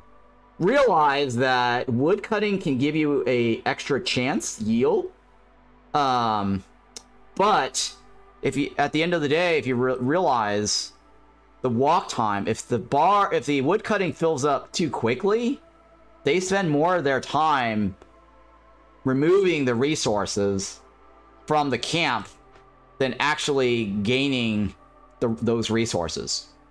So in those cases, a hauler might be useful. That's probably the reason, you know, they added the hauler, is it might be useful to have a beaver in the woodcutter's camp, and then have like a hauler pull the wood out, or whatever the hell the other stuff is, right? But overall, I found that the beaver on the Ancient Hearth saves you more fuel than the one beaver chopping the wood, right? The rate that one guy is getting your double chance yield, it's only 10%, right? It may or may not get you an increase. But if you put the beaver on the hearth, you're getting a 20% savings on wood, which is definitely more than a 10% one beaver doing it, right? So that's why you'll see me stick the beaver here first if I only had one beaver. I would never stick the beaver here in the wood cutting unless I have the human instead, and then I'll switch over and put the beaver. So to answer your question, no, or yes, it's better to put the beaver on the hearth, the one beaver. Because sometimes, you know, you start off with like one beaver, or the worker group is like one beaver or something like that, right? All right, so here, let me wait until I get enough water. Let me get enough water here. All right, so I've got enough water. Okay, so this is what I want to show you. So this is the water trick. The water trick. Or how the rain engine works, okay? This guy's already done his thing. I'm not going to cancel him out. I don't want to start it. So the way... Now, I explained this actually in the first episode of my walkthrough. So episode 1 actually does cover a little bit of this. The developers basically said... And this was asked during a developer stream a while back, which got me thinking how to cheese the rain engine system. Somebody had asked, when does the calculation... or the double yield effect take place? Right now, I think I have a 1% or 2% double yield. Sorry, I only have... Yeah, I have a 1% or a 2% double yield chance for the upgrade in the Citadel, right? So everybody has at least a 1 or 2%. I can't remember, because when you upgrade that line, I think it's the fourth line... 1, 2, 3. Yeah, the fifth line, right? The fifth line in the Citadel. It's basically the line right after the center line, where it will give you a double chance yield if you upgrade everything. So every node would give you a 1% yield. I think it goes all the way up to 22, right? % chance. So right now, these guys have like a built-in 1 or 2%. If you use the rain engine system, which I unlocked recently, yesterday's stream, you have the ability to install pipes, which installs rain engine, which is that tab there. So I did that earlier in the stream here, earlier in the run. The left-hand side, the first notch, says, hey, you can get an increased production speed, right? The only other way to get increased production speed early on is either the Citadel upgrade, right? If you fully upgrade that, you'll get a production speed increase. Or... to get the Hearth to level 2 hub, if you roll your mouse over this, you'll see 10% global production speed, right? So that requires 14 here, 8, I only have 4, and then a 4 on the aesthetics. And then if you have multiple hearth level 2, you can also stack that. So you can get technically 2 or 3 of these and do 30% increase speed. This basically adds to that, right? This is the production speed. So this right here, reliability, the second notch on the dial, increases your chance to produce double yield. So we have a 25% chance plus whatever their internal built-in Citadel upgrade, 2 or 1%. So we're looking at a 27 or 26, one of those, right? That calculation is done at the very start of this spin, right? See, it says producing, right? So as soon as they start spinning or producing this, that calculation is already factored in. So he's already factored in his double yield. This right here, I just cranked it up after the fact. So he will not get his 25% on this. These guys have not started. So what I'm going to do now is let them do their thing. Right, they have to walk over there, which is annoying. All right, so now this guy's spinning. That other guy's not. There you go. Okay, so that guy's spinning. So once they're both spinning, turn this off like this. You stop the water. The 25% is already built in. It's already built in. The speed does not get cheesed into this. You still have to do this if you want the speed. Right? The speed is basically this little timer here, right? And so if I crank like this up, you'll see it change. That's how long it takes. And you can go all the way higher and get another 50% if you wanted to, right? I almost never go to the top unless there is a reason to do so. Like I have an event available and the event says, oh, you need like 30 oil or 30 coal. So I would have to go boom, boom. And says, okay, everybody, crank out the coal, dial it up, and increase the production, right, really fast. So that's the reason to go here, right? And so speed is not factored in. And what I usually do is I take this off like this, because if I'm not paying attention, this does require a little bit of micromanagement. If I'm not paying attention, they're going to drain this water for no reason. So right now they're spinning, and it takes this amount of time for them to produce it, or 55 seconds. There's no reason for you to just drain the water like this, because this bar will start going up every time this goes to the end. You see that?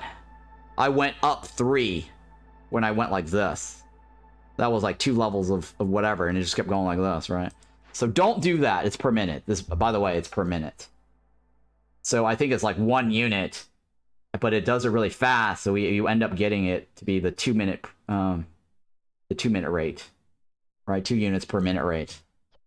So that bar might actually go like this, really fast, and it might be like a couple of seconds. But in actuality, it's not actually consuming enough. All right, so that is the trick here for the Blightrot, and you'll see this bar stops moving, but you at least got your extra chance yield. But if you want the speed, you can go like this. This will move slowly, like that. All right, so we'll see if we get the double yield. Nope. Okay, so another trick. Let's see here. I don't have that right now. Yeah, well, it's okay. We'll wait because there's only like 1 unit input. I'll wait. You can go like this for now, right? And they'll just deliver it. Right, okay, so right before they do their thing, like this, you can just take it off. And go like this. You see that? They're both on that. And then wait for this guy, because he's going to go on his coffee break. And then you wait. Or you take it off until you get an idle alert. Alright, so kick him off. And crank it up. And then turn it off. Like this. It's usually a lot easier when there's less people. Right now, there's too many of them. And I don't always do this once I start getting my water flowing. Alright, so this is the icon. It says fire is going out. It's not actually out yet because you can see I still have that minus 30 from the hearth. And no one is actually super upset, so it's not fully out. I'm gonna switch this guy in here and do that. Let's take a look here. We do have Harpies now, huh? So that is terrible. So in this case, Harpies would probably be a good choice in the hearth. Right? Because lizards only useful if they're gonna provide resolve. And foxes if there's no glades open and that foxes on the hearth doesn't give you a change in hostility, it's not as useful. This is the only reason to have a harpy on the hearth when you have this combination. Yep, so that is the combination for hearth harpy.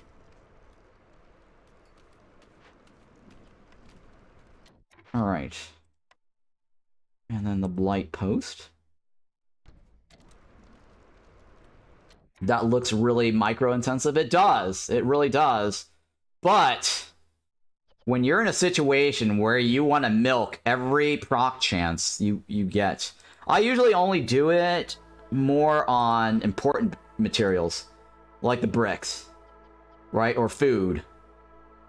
Those are the only times that I actually micro it to that level. Because food, to me, early on, is very important. But once you got a nice supply of food going, or production going, you don't have to worry about it. Another question I have, when you get to the peak at potential third species for the map, does it mean that the species is locked into place, or can you get another species later down the line? Okay, so to answer your question, every map will always be locked into 3 species. You will not ever get more than the 3.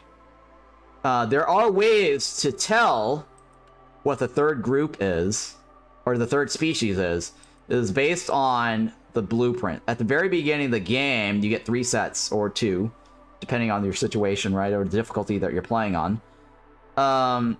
If you pay attention to the blueprint, because this happened the other day, and I took the opportunity to explain to you guys.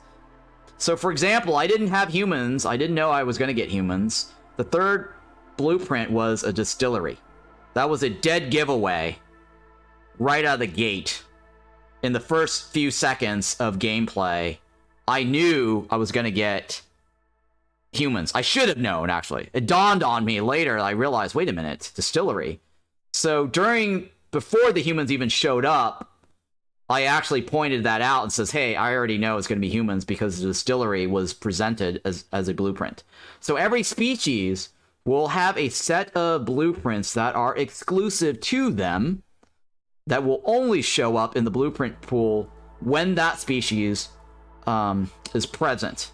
And you can actually get this information off of the Hooded Horse wiki that Aquin, one of our viewers, has been working on.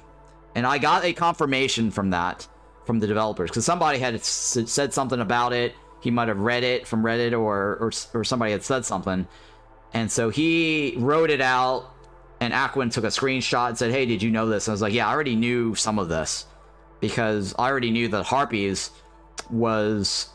You're never going to get a bathhouse unless you have Harpies on your team. That was back in the days when they introduced the Harpies. Harpies had cleansiness, which was a service need, and no one uses cleansiness. And so I'm like, well, why would they have a cleansiness building if only Harpies was the only one using it? So I already knew certain buildings were associated to certain species. And the list that Aquin had given me, screenshot, and I actually went and asked the developers for confirmation. And they said, indeed, it is true. That does not mean that you can't pick it if you have a wild card, right? So if you get like a smuggler's vest, which is a wild card cornerstone that says you can pick any building that you want that you've unlocked, you can then pick the distillery. Right now we don't have humans, but if I wanted the distillery or the monastery, so that means the monastery is another building. Monastery and brewery will not show up in these little blueprint notches. So when I hit this blueprint notch milestone, here, I will not get the monastery or the brewery or the distillery. But if I wanted to get that, I'd have to get a Smuggler's Vest cornerstone, either from the trader or the cornerstone itself, or through the Forsaken Altar. That's the red notches down here. So if I reach the red notch milestones, I can activate the charges in the Forsaken Altar only during the storm to get additional cornerstones. But it's not a good idea to do that, because if you're a new player, you will have to spend Citadel resources. And right now, if you're a new player, you want to keep all your Citadel resources as much as possible so that you can actually upgrade your tree. Hopefully that answers your question. Oh, wait. Buildings are favored towards each PC sets for current map regardless of whether you discover them or not. That's neat. Yes. So, yeah, whether you unlock them or not. Now, it's also the case that it may, you can still get a monastery in the glade. You can still get any of those unique ones in the glade. So, it's just that you won't get it in the blueprint roll. Now, one exception in terms of glade event, you can't get the Stormbird's Nest event unless you have Harpies on it. That's one of the special events. A lot of times people think, oh, you know, you're going to get the Stormbird's Nest. Well, the reason why the Stormbird's Nest is not a glade event without Harpies is because the reward for the Stormbird's Nest says +3 or 5 or whatever it is. I think it's +3 Harpy resolve per minute. Sorry, +3, it's not per minute. It's like the, you get eggs, right? I think you get 3 or 5 eggs per minute, and then you get a +3 global resolve to all Harpies only. And that is a reward unique to the Stormbird's Nest. Okay, so it explains a lot of the oddities I faced during some of my runs. Yes, there you go. I think the eggs ran out, right? So that's why the lizards are hungry. I'm gonna go with this one for now. And then we want to get... the...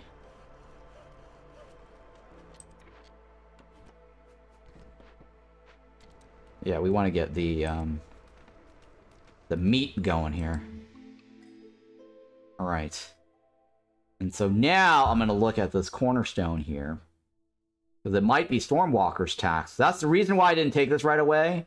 Because at the start of the drizzle, once you have the 4-minute storm timer, you want to hold off taking your newcomers and time it so that the trader, this is the other big strategy that I have, and this strategy has worked really well for me for almost forever, right? And I still do it today. When you have a 4-minute storm season, that's prestige 2 or higher, do not take your newcomers right away. Don't rush to take this. Because at the end of the beginning of the year, you might get something called a Stormwalker's Tax, which is an ethereal cornerstone. Ethereal cornerstone basically says that if you unpause at any moment and not take that cornerstone right there and then, you lose that cornerstone. You're no longer able to wait on it. It just disappears. So I always time my cornerstone where don't look at it. If you look at it, as soon as you look at it, the ethereal effect kicks in. So what you want to do is have the trader available, and he will always show up. So long as you have the trader's post immediately available right at the beginning of the drizzle, he will immediately pop up. Wait until he pops up.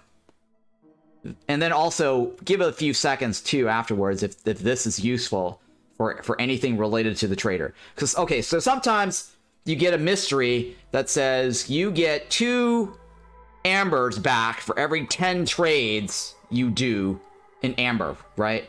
So if you get that cornerstone or that mystery, you gotta wait 5 seconds on the cooldown. I'll show you here. See how there's a cooldown?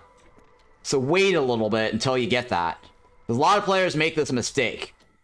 There's like, players make a mistake where, hey, they start spending 10 coins off the trader, and they don't let that timer pass, and then so they miss out on their 2 coins. All right, so if I get, like, say, a Stormwalker's tax, which is if you take on a newcomer group, you will get 15 coins. And if you happen to have 15 or whatever amount of money in your warehouse, right, and then you happen to accept the Stormwalker's tax cornerstone, you're going to lose your money. It's use it or lose it. And the only way to use it is if you had a trader available. So that is the reason why I always like to have a trader around before I look at my cornerstone. And then the other reason, the orders show up. So you could get time orders, right? Time orders would sometimes make you decide whether you need to take that or not right there and then. And then if you have to make that decision, you want to have a trader available to see if he's offering anything. Because sometimes he might be able to do the time order by buying the stuff off the trader if you don't have the materials. So that's another reason why I don't look at my orders right away, because I might get a time order. In this case, I don't have time orders yet because it's not unlocked. All right, so now that with the traders here, I'm going to go ahead. Well, actually, that's not true too, but there's another trick here. There is another trick, but I don't have the Harpies right at hand, so I'm not going to be able to do that trick because the Harpie's not available yet. Let's go ahead and look. All right, so I got cheap construction, which is not the time order, the ethereal order, but I'm going to go ahead and take this. This reduces my building cost at the expense of everything that I open being 5 fewer charges. Right. You know what? I'll wait on that. I don't have to build anything right away, right? Yeah, I'll wait on that. Because if I open a glade, it'll get 5 fewer charges. So then you can then look at your newcomer group and take them. So I'm going to go ahead and take this. So that way I can get Harpies. And then I will look at my orders. Alright, so this one says Lizard Resolve 15 or higher, and I'll get 2 lizards, and I'll also get meat. Okay, remember at the beginning of the stream, I said, hey, I'm going to probably get a farm quest. Well, here it is. Sure enough, I'm getting that farm quest. Or I'm getting that glade quest, right? So if I take that, now I can open glades, and that will benefit. So this is one of the reasons why you want to wait, you know, before doing anything. Because then you can actually stack this with opening glades and take advantage of that. Otherwise, you end up opening more glades than you need to. Alright, so now we have that. I actually can drop this down and finish this right away. Alright, so the Harpy orders. See that? See what I was saying? So here, if you notice, at the beginning of the stream, I said, well, you know, the newcomer is probably going to only give me 1 Harpy. 1 or 2, right? 1 or 2. If I wanted more Harpies, because I might not be able to do a whole lot with just 1 Harpy. I'm going to be stuck with 1 Harpy, and it's not going to be good enough. If I wanted more Harpies, I might get a quest like this that gets me 2 more. So this is another reason why you hold off opening this. Because let's say I'd open all of this, I wouldn't have gotten the Harpy quest at all. Because it might just be something else. Because now I have Harpies in my team. I have the Harpy quest. Now, the question is, do I want more Harpies, or do I want to go with the Luft? Because the Luft gets me more fabric and more grain. So the question is, do I want more Harpies, right? Or spend a little bit, but at least I get a permanent boost long-term for these things. I think I'm going to go with the Luft. I don't want more Harpies right now. But if I take the Harpies now, I can get to the level 14, or the 14 people count to get to this, right? So that's another tricky thing here. If I take the Harpies, or I finish this, I also get the 2 people, right? Or this. So I don't necessarily need to take the Harpies. I'm going to go with this one, because I have other options to get to my 14 count. Alright, so for this one, it says eat jerky fulfillment, right? Have jerky fulfillment. So this is not one of those have fulfillment at the same time. This is basically a counter, and it is retro. So let's say I already had jerkies, and these guys had already eaten it. Taking this order, this is retro. So if I've already eaten 50, taking this, it's free. I will get this to pick right away. And I don't like having tablets, because tablets is... It's a little bit more random. It's too RNG heavy. And I prefer something I can manage, which is the jerky that I'm already producing from the kiln.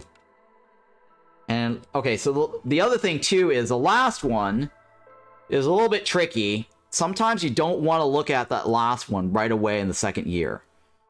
Because sometimes you get a time order associated to building houses. And the last order sometimes are harder to complete with a time order. But since I don't have any time order, I'm going to go ahead and look at it now. It's something like build 8 Harpy homes or build 8 Beaver houses or some shit like that, right? And since I don't have any time orders, I don't have to worry about that. So let's go ahead and look at this now. Alright, so this one says deliver coal with pack of provisions. Sorry, pack of building materials. Or on the left, I have a press, and I also have the way to make oil. I prefer making these two and just move on. This requires burning some building materials, and I don't want to do that.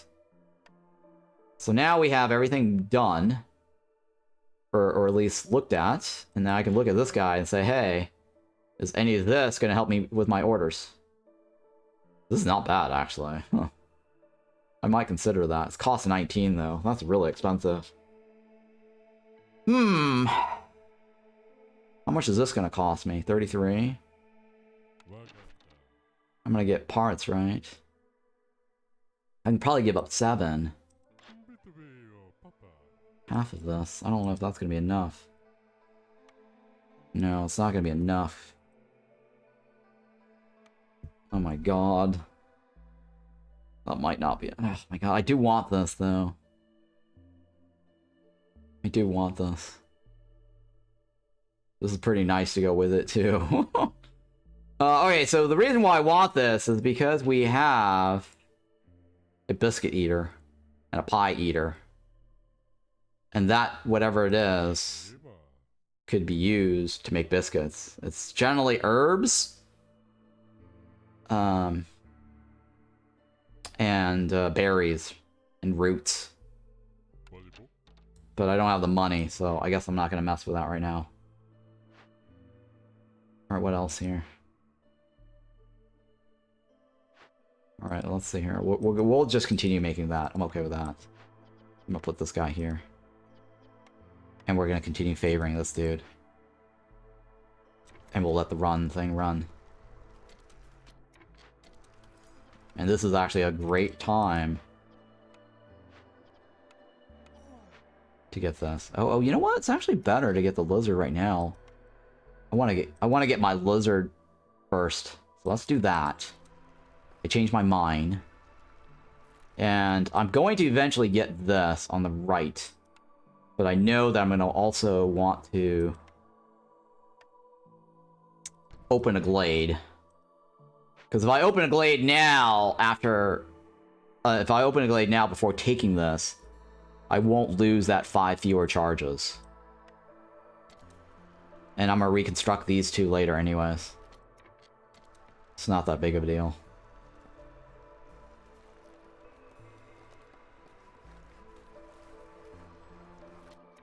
Favorite streamer? Well, thank you for saying that. Stealing bread. Stealing bread, I like that. Stealing bread. I don't mind stealing bread. Alright, so we're gonna get that +1. We're gonna get 2 people to join us. I'm gonna move that bar to the left. Ooh, distillery. Distillery should not appear. And that might be because we have lizard, or it's the foxes, or the wiki is wrong. So I need to tell Aquin to update this. The distillery should not show up. It should be the beanery. So this may be a bug, because the developer said that that should not show up. So let me ask the developer here. I don't know, they're asleep though. It's like, what? It's 5 8. Yeah, they're asleep. Because the beanery is actually supposed to show up instead of the distillery. This should definitely not show up. Let me go to the Wiki Hooded Horse page here because distillery is listed as a human only. And the developers did confirm, and I linked it to them, that it's only supposed to be beanery for foxes and distillery for humans. And if they confirmed what I said, then this means the distillery showing up as a blueprint should not be... Oh, no, sorry, I take that back. Human-specific building is brewery, brick oven, and monastery. Distillery is not unique to the blueprint rule. Yes, the distillery is not a blueprint rule. Okay, that's good, actually. That's good, because then we can actually make some porridge. Well, I did unlock the beanery. If I take that now, I might actually get the beanery later. And that's unique to the foxes. And I would prefer the beanery over the distillery. Yeah, see? That is unique. That will definitely be in my blueprint role option. Now, the apothecary, this is the best biscuit making building in the game. And why that is the case, because the 2-star biscuit is the highest you can get. And the only buildings that can do the 2-star biscuit, as you can see here in this list... Well, sorry, the flawless smelter actually can do 3. I take that back. That is the best biscuit making the building in the game, is the flawless smelter. But the flawless smelter is actually something you have to find in the ruin, which is not guaranteed, and then you also have to recover it.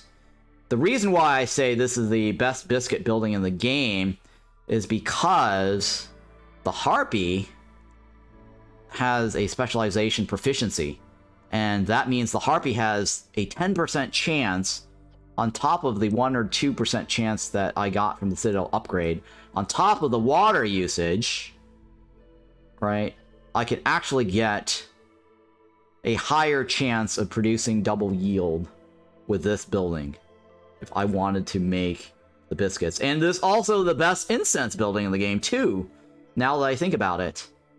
Because you can't make an incense 2-star anywhere else better than this. The flawless Druid's Hut, he has the only thing that's better. Yes, this is actually 2 of the best production in the game with the Harpies. Alright, there is a ranch. I could take the ranch. But having that apothecary with a Harpy making the incense, because the lizard uses that, and also a lot of events uses the incense. I don't have access to resin on this map. It might be useful to have this and the tea, because I might get a quest for the fox's happiness with tea. So this is probably my first choice. Ranch is probably my second choice. Third choice is distillery. The reason I'm holding off is I might get a beanery, because this would have no other use other than porridge. The barrels is kind of meh. So I'm gonna go with the apothecary. Alright. Why would it not show up? Which one? Oh, yeah, the distillery. Okay. So, I got it confused. The distillery does show up. It was a mistake. I actually thought the distillery was unique, specific to the humans. Thank you for that follow, by the way. Masteration.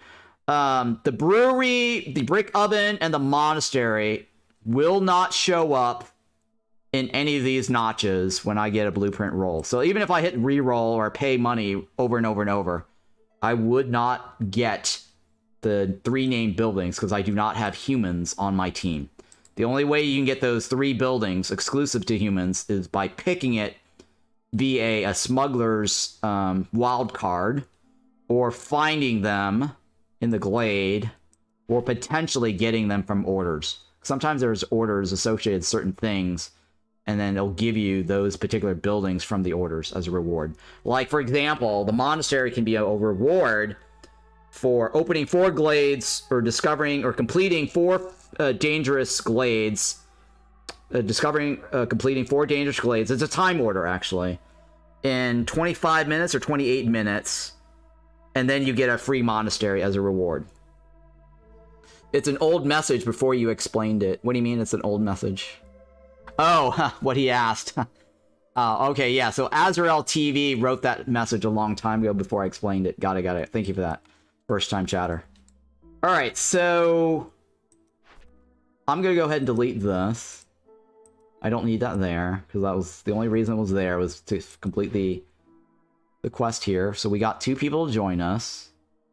And then my next goal is to get the lizard running. Bye-bye.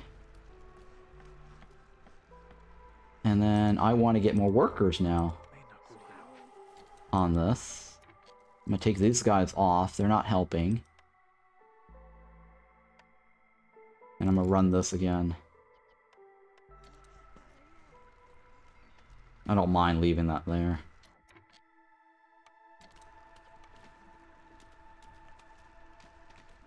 And then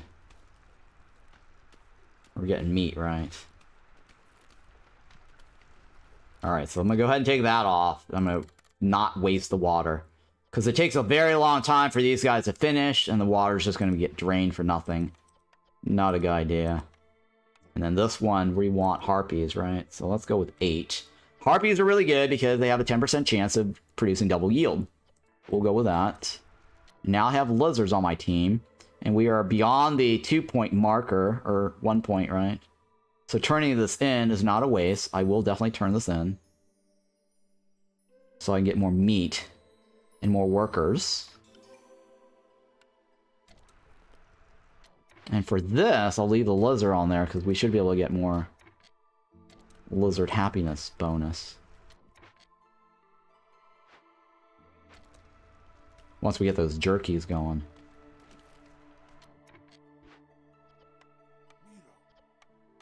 Nope, that's not going to help me. That's fine. So we're going to go ahead and open this. I want to get my soil. Alright, my other building is what? The press, right? The press.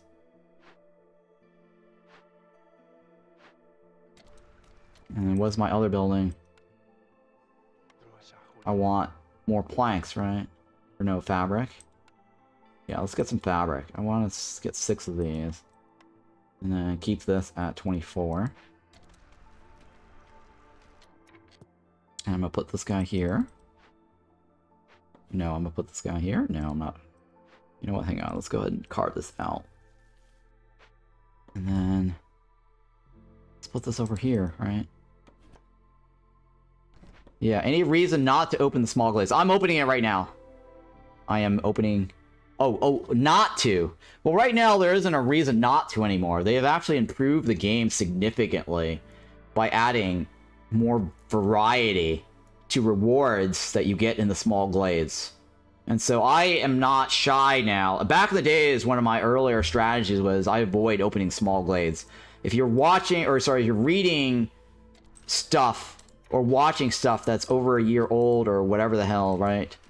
Some of my older videos, I used to go, oh, you know, it's not worth opening small glades. But now they've changed it in such a way where opening some glades... So I tend to open small glades first because I might get a stag, right? And a stag, if you grab the stag, it's actually an empathy decision that you can take, right? So if you're chasing empathy and you want, like, you know, hostility reduction and you get that empathy cornerstone, chasing stags actually do help. So there's now more reasons to open small glades before. And then other reasons, okay, if you happen to have like an ancient pact, which is lets you reveal the glades, right? Well, ancient pact, if it's not the Stormforge version, the ancient pact has a penalty where every time you open a large glade, somebody dies. But if you open a small glade, nobody dies. But you can also peek into the small glades, right? So that's a reason why you might want to open the small glades. Now, reasons why, well, you don't want to open too many small glades, right? Because then your hostility ends up going up. but 2 small glades is equivalent to 1. So the probability of getting 2 small glades to, or one of the 2 small glades being useful, is pretty good, because then you don't have to deal with the dangerous threat of the popping the 2, and you still get penalized only 30 hostility, right? So yeah, small glades are less hostility. Large glades are more. 2 small glades is equivalent to 1. So I try to only maintain, like, 2 smalls or 3 or 4 smalls, but I try not to do more than that unless I am on Watchtower. So Watchtower lets you open as many glades as you want with no penalties, right? No hostility penalties. So Watchtower is great.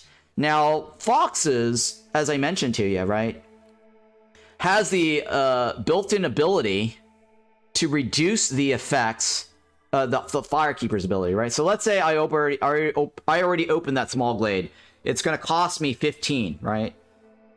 It's currently costing me 15. If I swap this guy out, because right now the Lizard is really technically not providing any benefit in the Hearth. So if I take this out, right now I only have 1 Harpy, so it's actually better to put the Harpy there. But the only other species right now that's going to benefit me besides Harpy, or no Firekeeper actually, is the best, right? Because I get an extra worker. The Fox, right? Let me take the Fox out. Let me put it here. So for those that's watching that's new to the game and you haven't unlocked, the Fox yet, you put the Fox on the Hearth. Their special ability is lowering the hostility of glades that you've discovered down by 6. So you see here, we went from 15 down to 9. Right? So if I open... So the glade multiplier now is like, instead of 30, it's gone down to 24. So by putting the Fox on the Hearth, opening small glades is actually now more beneficial. Because if you open 2 small glades, what did I say? 2 small glades is equivalent to 1 dangerous glade. But if you have a Fox on there, that lets you now open more small glades than you did before, because you got a better reduction, right, for opening small glades. So that is the reason why, you might want to have Foxes. If Foxes does not give you a drop from the 0 or the 2 down to another notch, there's no reason to leave it in there, right? Because we're still within the 2 hostility zone. So Foxes right now is not going to be a major use. It's very situational. You stick it in there when you think you kind of drop below this. It's kind of like you take off woodcutters when you think you're going to get below this. But if you're above this, there's no reason to take off all the woodcutters, right? So that's another little trick there about the Foxes being on the Hearth. You get that -6 hostility reduction. But yeah, thanks. I got the idea. You can resume playing. Okay, so you're no longer watching ads. So I'm gonna stick that there for now. I'm gonna leave it. All right, let's go ahead and put that there. And then that guy's there. That's fine. Do I want that money? I do want the money. I want money. Wait, Fox Utopia. I don't think there's a Fox Utopia deed that really is useful, right? Yeah, there's all decorations. Alright, so I want the money. And then the other special ability about Foxes, right? If you see the leaf icon here, they're really good at solving events faster. So 2 of these will give me an increased 10% work time here.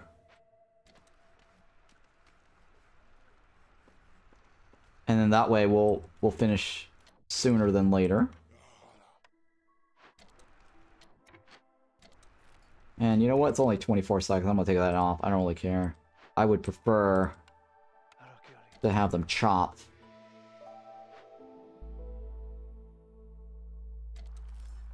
Alright, I'm gonna take this off. And the reason I'm doing that is because I no longer have that +3 meat specialization, so I don't want to waste the meat node.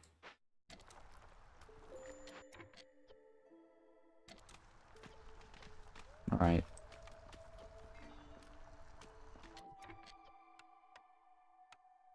Let's go with that. Now we have jerkies.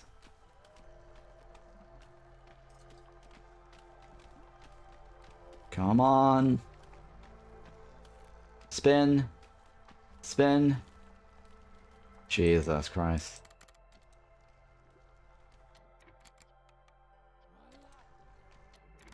I should have turned that off sooner. Jesus Christ, that guy's so terrible. Alright. We haven't generated any corruptions yet, right? Yeah, see, we have not. And if you hit the Z key, we're still at 0 corruption.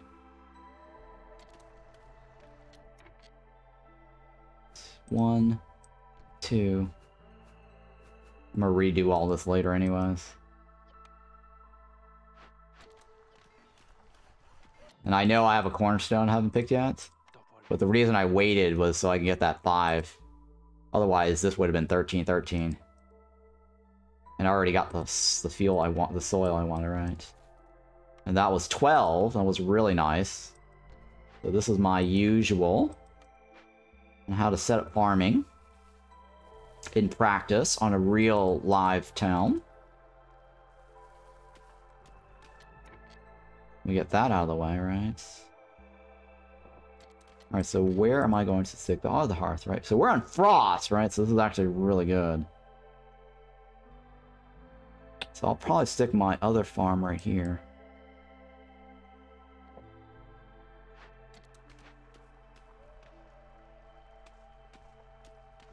Alright, let's go ahead and take this off. Now that they've got the jerkies.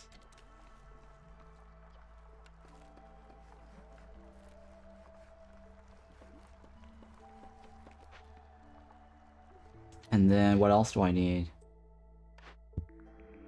Oh, beanery! Everybody, we got the beanery. That's what I was waiting for. Yes. Yes. The beanery is here, guys. Happy days. Happy days. Beanery. Okay. Damn, I really need to get this stuff out of the way, huh? I really need to get that guy away. I want to stick it right there.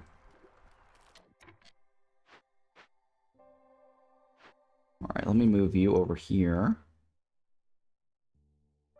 I want to clear this out so I can stick the hearth over here. Or, yeah. I'll probably squeeze the beanery in here. No, I wouldn't put the road here. It's not where I want the roads. I'm thinking here. Yeah, not there. Yeah, not there. Okay, alright. Well, beanery here, something else, right? That's fine. So what I'll do is I'll probably put the beanery right there. It's either there. Yeah, I might put it right there, right? Actually, I might put it right there. That's fine. And I'll probably just put a warehouse here. Somewhere right here, right? We'll see how that goes. So the other farm, I think I'm gonna put it right here, right? Yeah, I think the other one was right there. Okay. Alright, so that's a good placement. Wow. Beanery. Awesome.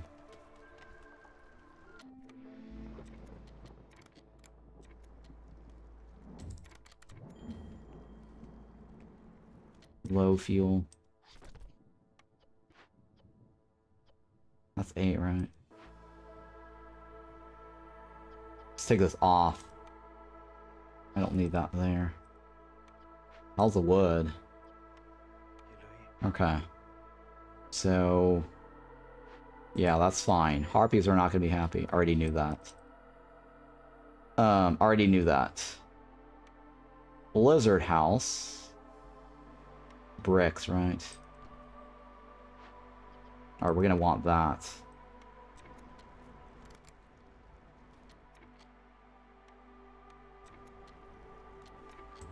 God dang it. Yep, alright. And I need to get somebody to buff that, right? Let's hurry up with that.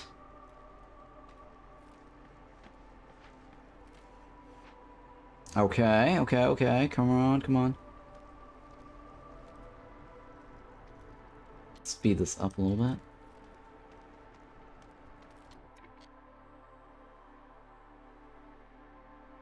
Alright, you know what? I'll open one more. I'll open one more. Because I need to get space behind this thing. I might even open two. Because we can. Ooh, whoa, soil! In the back.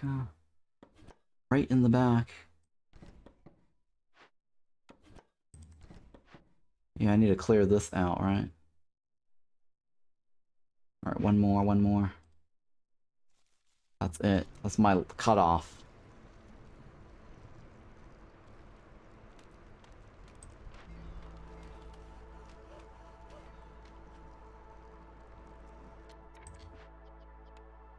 Uh-oh.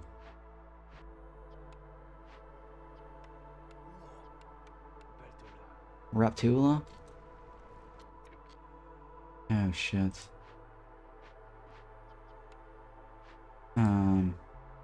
Alright, we're gonna have to take this off.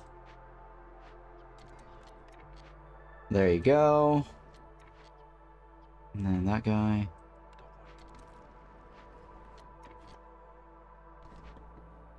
I just want to get into that, and then I'll take the cheaper construction. Come on. Alright, that's fine. Alright, so I'm gonna take the cheap construction. So that way we didn't lose any of these extra node charges. Because otherwise we would have gone down to like 13 each of those.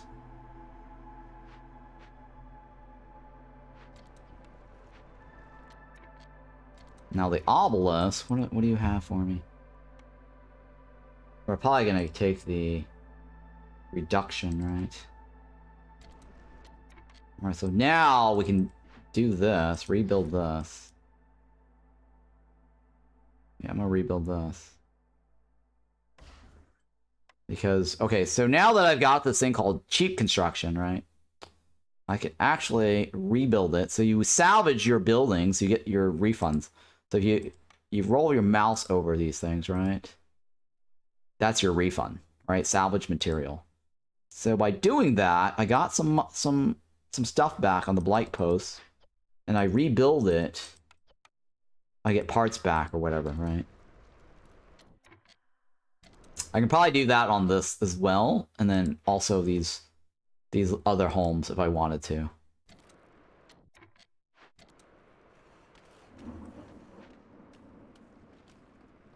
And you guys are done. Let's take you guys off.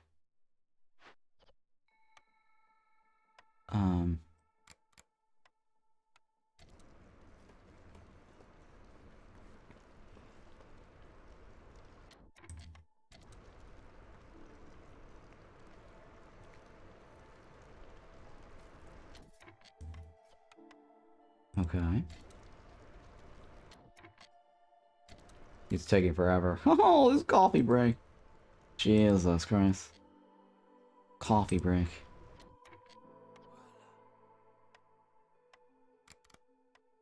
I need more coal.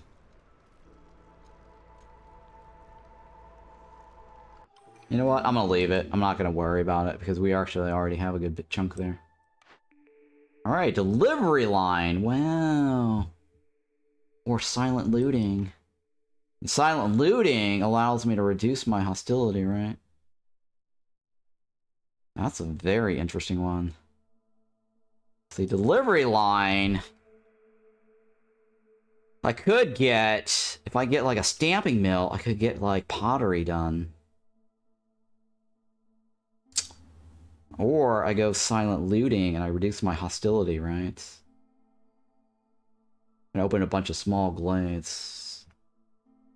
This actually, if I get 2 of these, stacks pretty well. Because all I do is I open a glade.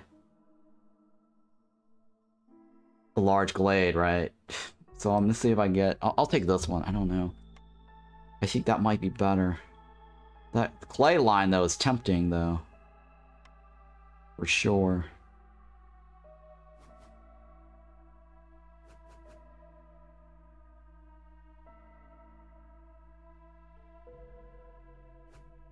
How much longer is this gonna take? It's gonna take a while. Alright. I need to put a warehouse nearby.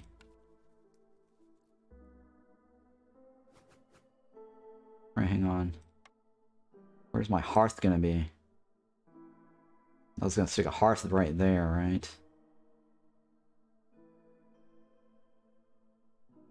Yeah, I guess I could stick the hearth there.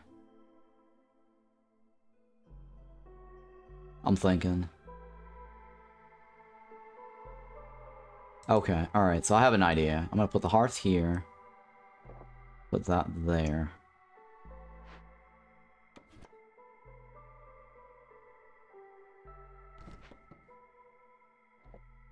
Alright, that's gonna go there, right? You put this there. Yep, and we'll put the beanery nearby. So 1, 2, right?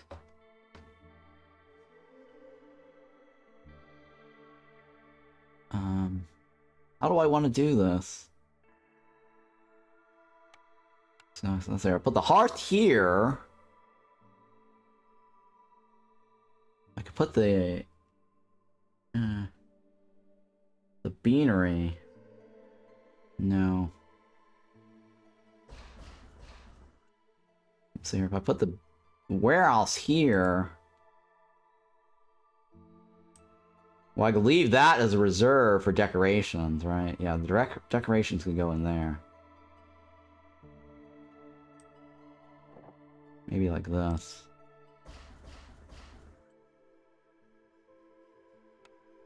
Right, like this.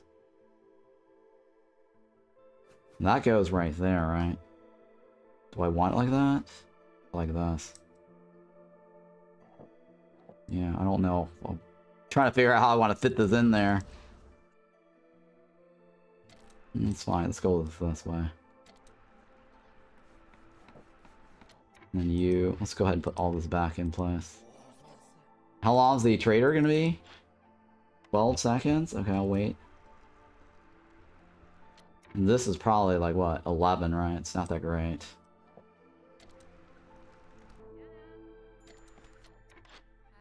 Ooh, a 19, huh? Okay, I want the left, right? No, I want the right?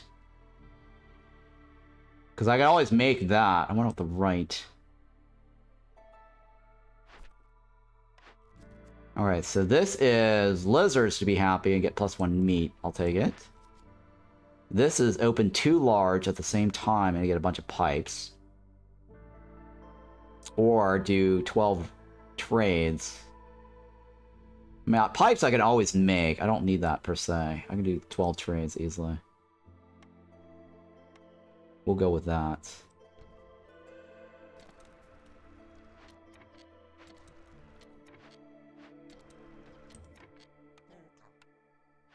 Alright, so you... I want 9 of those. I want more. More? We want more.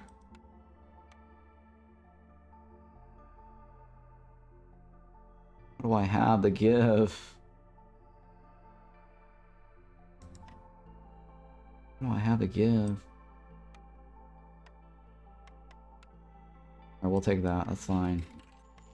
Oops, oops, oops. I always forget to click on this. So now we can actually get more, right? There we go, just in time. Right before they planted it.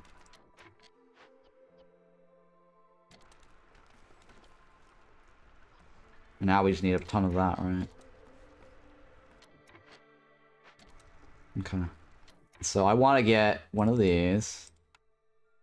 I want to get 1, 2, 3, 4, one of these, or 4 of these. And the reason I'm doing 4 is because we're on frost, and our hearth radius is smaller than it normally is. Oh, and I need to switch over to this. I'm wasting my meat opportunities here. Actually, no, no, no, no, no, that's not true. Not true, that's not true. That is not true. Because we want to maximize the meat nodes with this.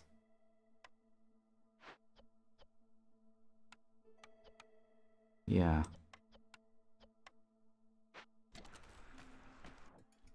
You can leave. Alright, jerky fulfillment doesn't do anything. Eggs. How do I get you to 24?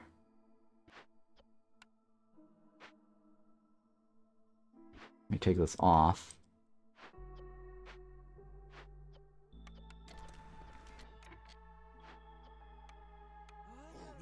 Okay. And I take that off, that's 23. Alright, and then one more, right? A lizard house, maybe. Yeah, a lizard house. Woo woo woo! Alright, let's go with this. I'll remove this. Okay. So hopefully that will give us to level 2.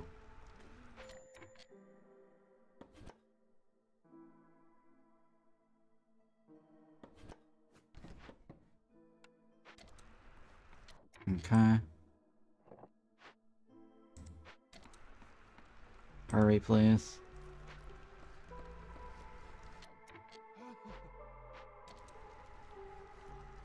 I think it's for 2 minutes, right? Let's get that started. There you go. Turn that off, so I don't want to waste it. Ooh, shit. Nope.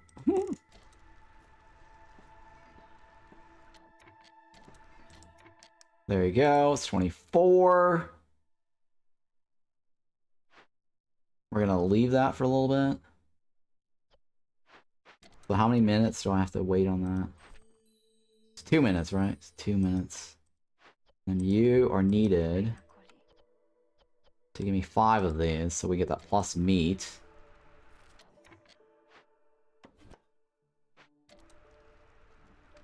Alright, hurry, hurry, hurry. Yeah, they're almost done on that. Okay, I need to put a warehouse nearby. This has to work with a warehouse nearby. I mean, my other alternative is just cram that in there, right? Yeah, I guess I could cram that in there. And just ignore the road. Yeah, let's just do that. We'll just ignore the road.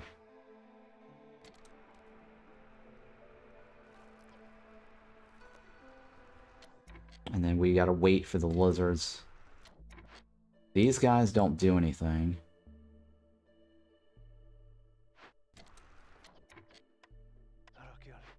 I will kill ya. I won't kill ya. Alright, we're gonna get that back. These are the planks from earlier. I'm gonna take this back, actually, since we can reconstruct it now. Okay. You know what? Since it's so cheap, I'm gonna build 2 of them. What else do we have? We have the press, right? Let's see the press right there.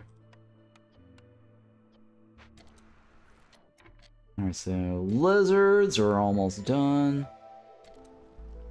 Gotta wait a little bit longer.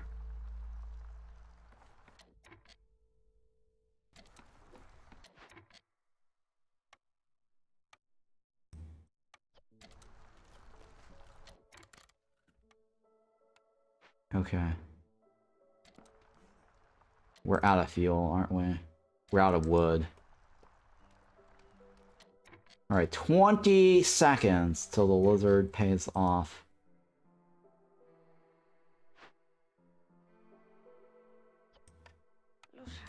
Yoshali. Since we don't have a hearth nearby, that's why I put in a 5th. Or 4th.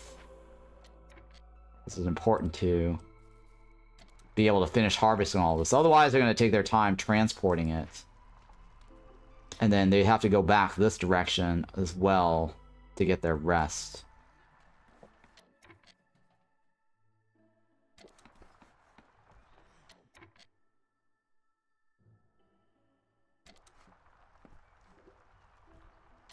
Okay. Alright, so the lizard thing is done, right?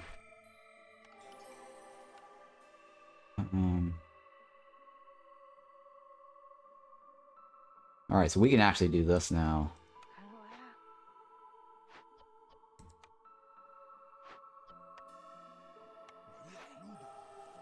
Alright, we'll leave it on the lizard, because the lizard's actually paying out the most. And resolves.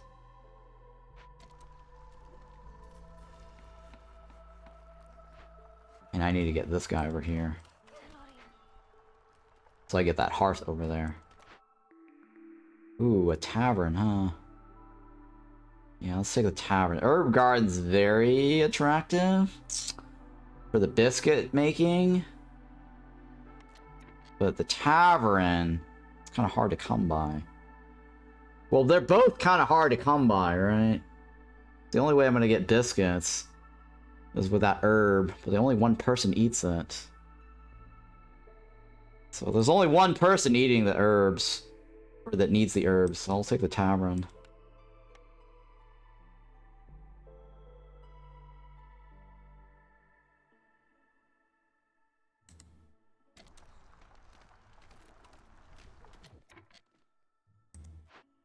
Okay.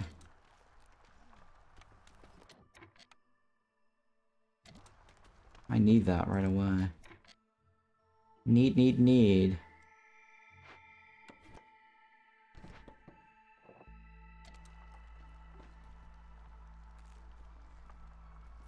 Okay. So 1, 2, 3, 4. Let's see here. I don't know if they walk through that. I don't think they walk through that if I put it right there. It might not be a good idea. I'm pretty sure they don't walk through this. Yeah. Or if they do, it's considered a building. It might slow them down.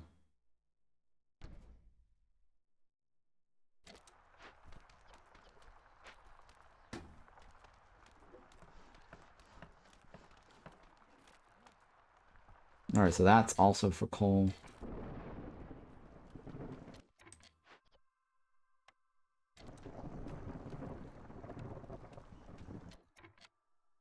There you go. Let's stick this over there, over there, over there. Jesus. Over there. Alright, so lizards needs more homes, right?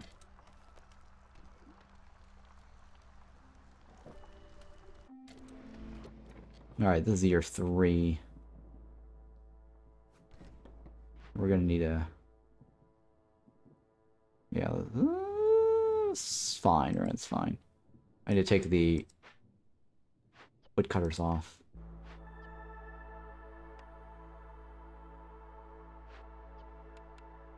Yep, see, that's an example of where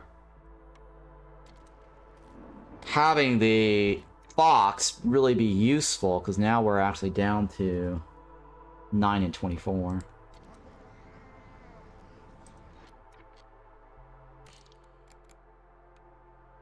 How many more do I have? I have 1 more, right? Alright, that's fine.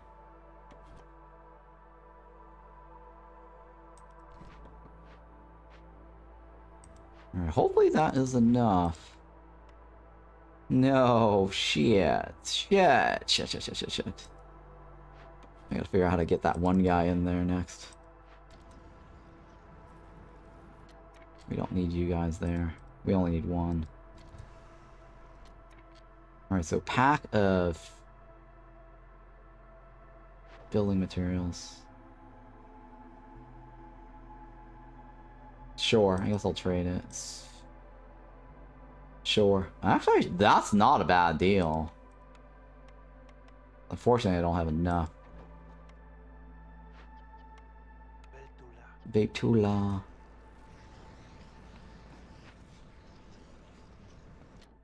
Alright, and then here, let's get some more water. Hate trying to grow stuff without humans. Yeah, me too. Me too. Not having humans to grow stuff really does suck.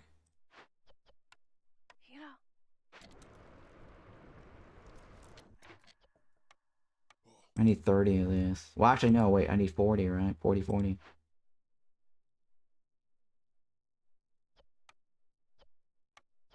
Yep, 40. And then we gotta do trade routes, we got provisions, we got pack of crops.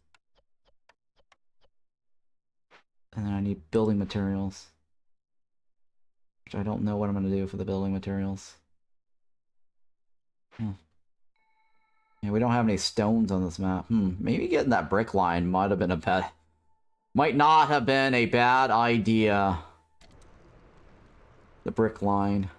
The clay line.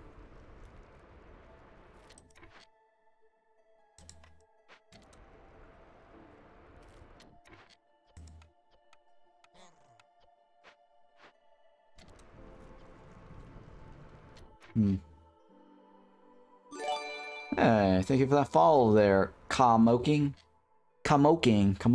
Interesting name. Camo King. Camo King, right? Is it Camo King? Camo King. Camo King.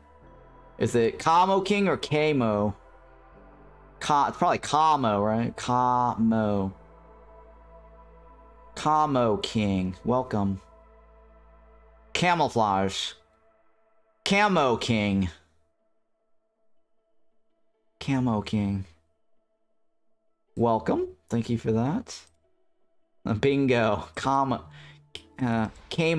Camouflage. Camo King.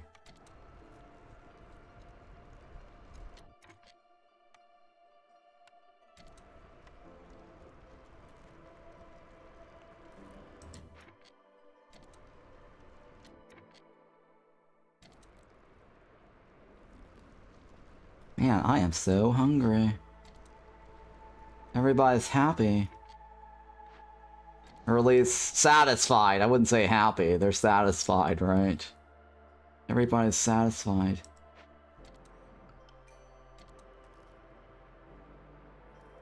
Alright, we gotta get into a glade soon.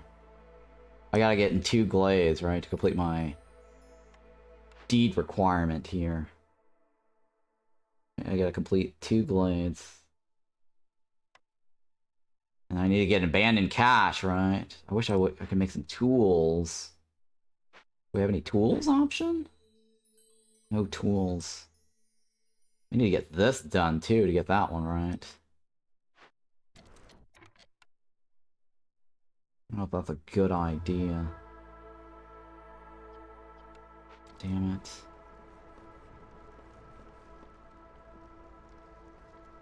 Hang on, one of these were more expensive than the other.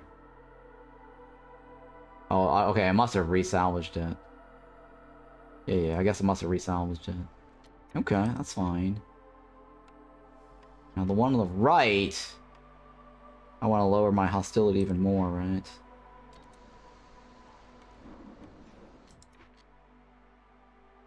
Okay.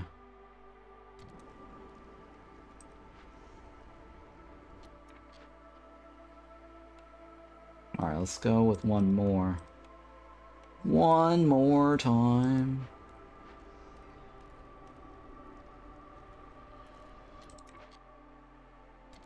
Jesus Christ, this guy is slow.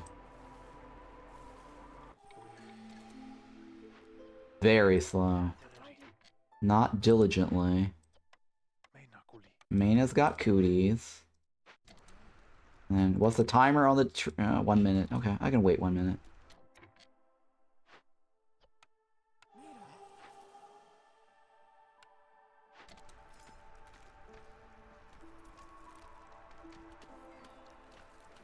Alright, let's stop this. Alright, we're gonna move you over here. So you can focus on the meat. Oh, wait, no. Do we focus on the meat? Yes, we focus on the meat. This should give us 5 now, right?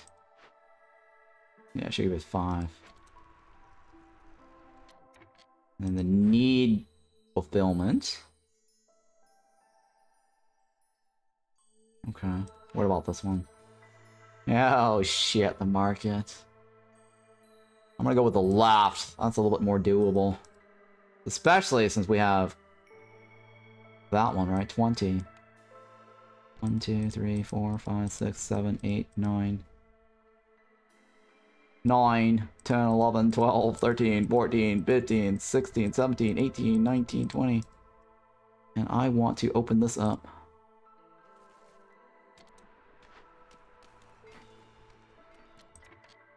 We need more workers. Oh, well, we'll wait until the trader shows up.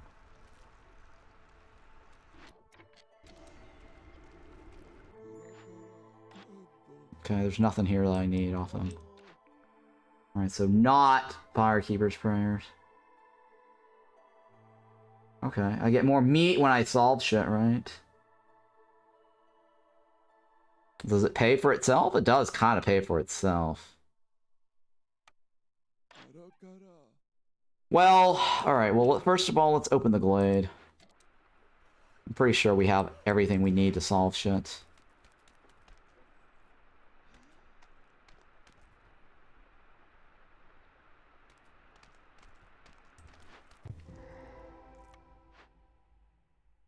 Okay. Nope, we do not. Oh no! We do not. We do, sort of. Roots? Yeah, okay. Leather. Damn it, I would have wanted the right. But that's okay. The right's loyalty. Would have been nice to get loyalty.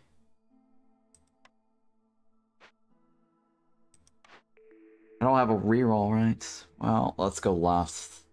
Since we're gonna solve it. What is this? Nothing useful. Okay. Alright. What do we need more of? The one on the right is 3, the one on the left is 4. Do I need more lizard or foxes?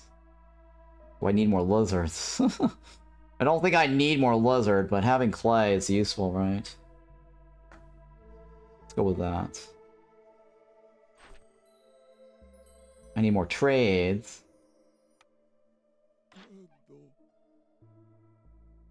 Yeah,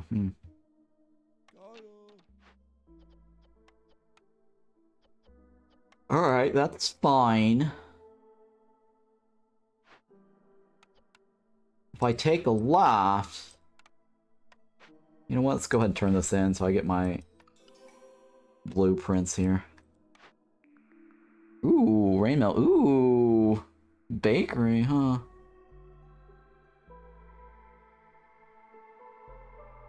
Explorer's Lodge. Pie, right? Pie and pottery. Yeah, we can make pickle goods with this one. I mean, that is more efficient on the left. Regarding to making the flour. This one makes me pies and pickle goods. See, it's either this one or this one, right? Better flour, cheaper building materials, which actually is probably a good idea. Or pottery. Pie is not that great unless we actually get good flour.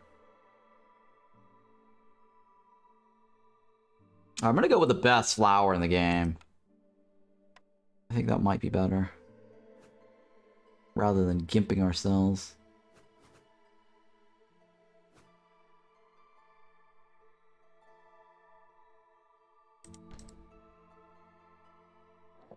Like this.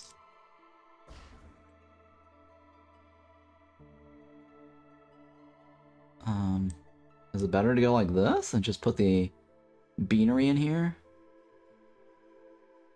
1, 2. I think so. Well, that just takes the flower right out, right? Yeah, that just takes the flower right out. Well, hang on. The beanery actually is a better entry point. Yeah, beanery. Alright, we'll go with that. I want the beanery first. Rightio. And then this over here, we're gonna have to go to the left.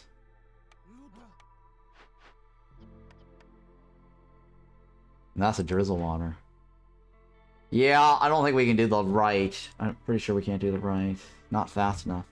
But somebody's gonna die if we take too long. So let's go with the left. To the left! Everything you own is in that thingy to the left.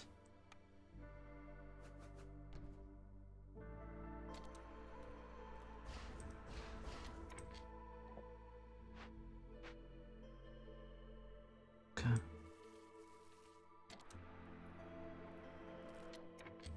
And you...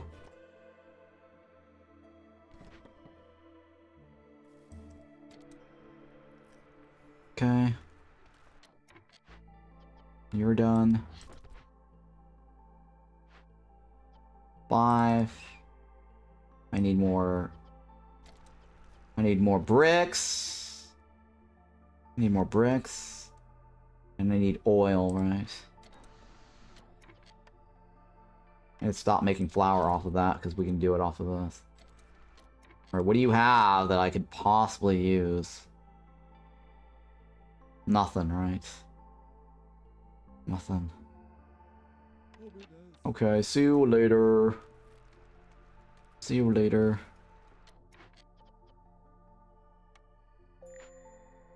Oh shit, I can't do that, huh? Oh shit, I can't do that. Maybe, just for a little bit. Maybe just for a little bit. It's the dumb Harpies. It's the dumb Harpies.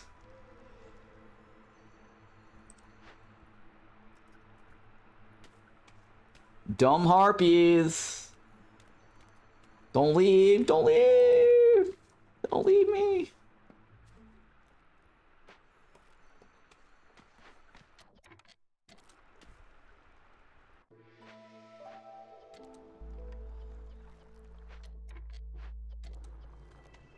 Alright.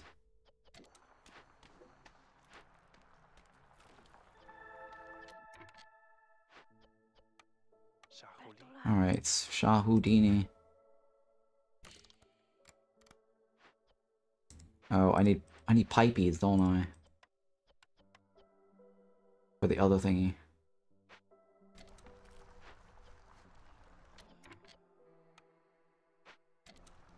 Alright, oil and flowers done, right? We get more people. Jesus Christ.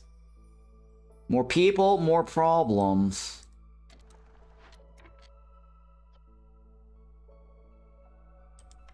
More people, more problems.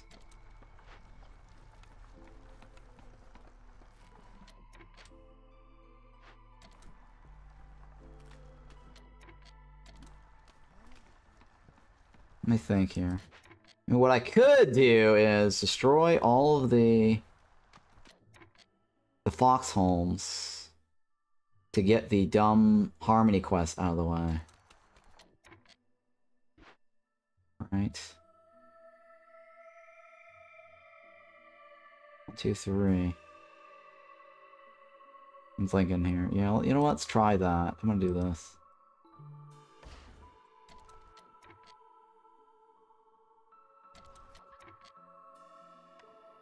course, the foxes or those dudes aren't gonna like it.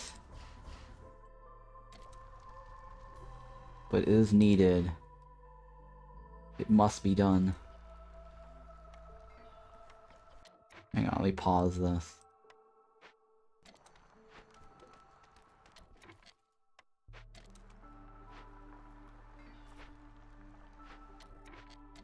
Alright, come on, hurry, please. Might need more fabric, I don't know. I think I might need more fabric.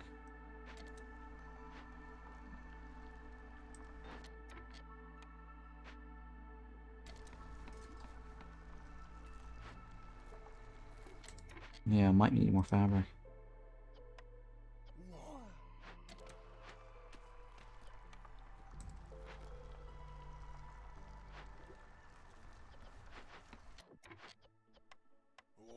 Whoa.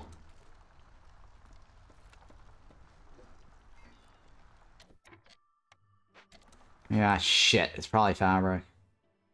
Nope, it's bricks. How many do I have left? 1, 2, 3, 4, 5, 6, 7, 8.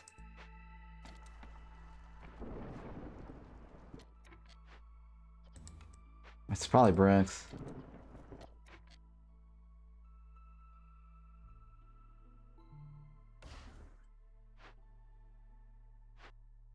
Okay. I don't know. It shouldn't be any...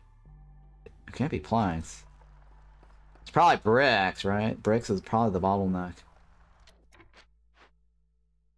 Here, let me move this over here so I can see it better.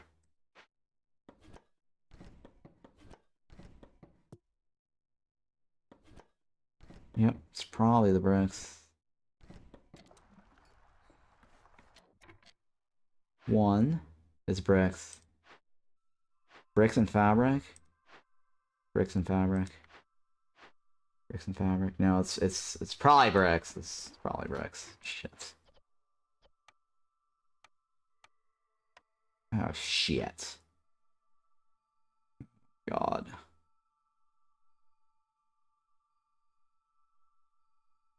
Damn it. It's probably the bricks. It's gonna take a while for you to get me that, isn't it?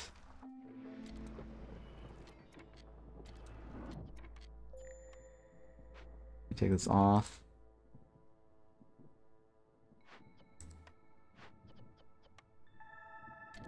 I can't get that off anymore.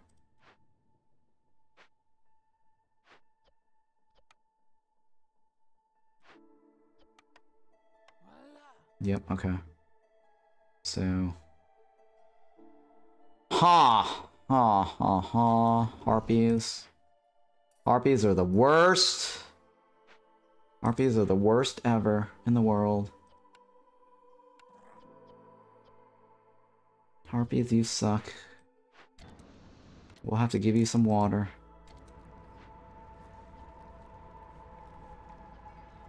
Lizards.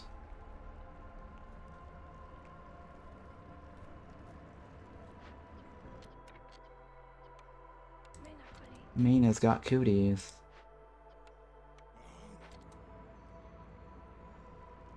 Lizards. Lizards, why you gotta be bad? Oh shit! Lizards. Oh shit. There you go. Don't be bad, lizards. It's because I destroyed all their homes.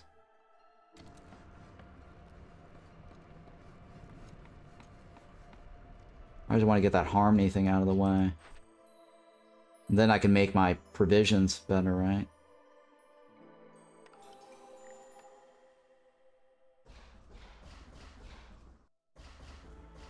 Or my packs, building materials. Alright, so we got Blightpost. Activate. Pokemon, activate, activate. This is 2. Destroy. 1. Warehouse. Activate.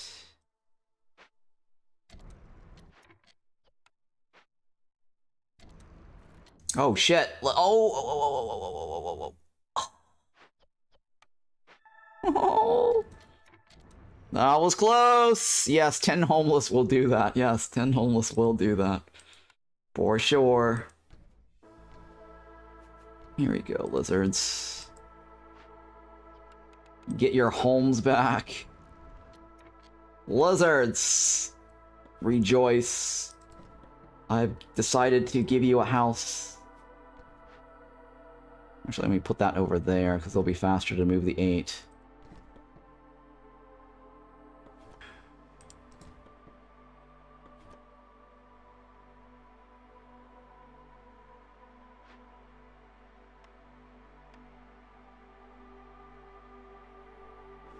Oh.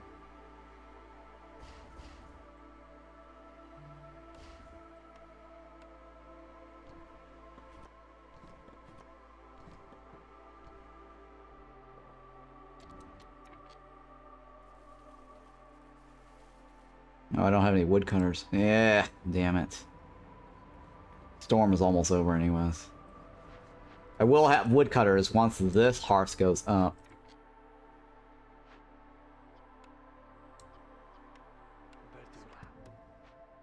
That should lower us by 10%. Next year, we're gonna have to do something about this.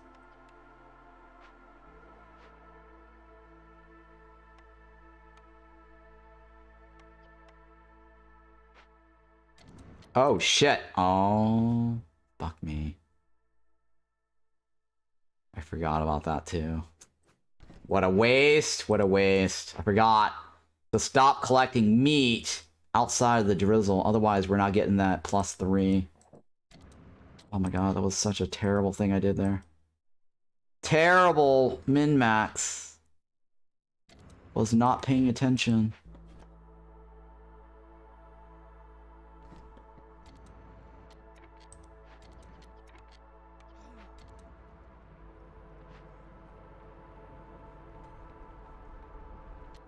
Terrible, terrible, terrible. Next year. So I'm hitting the Z key. This is the Blight overlay. So remember at the beginning of the stream, I talked about and I explained how the Blightrot works, right? You can see this.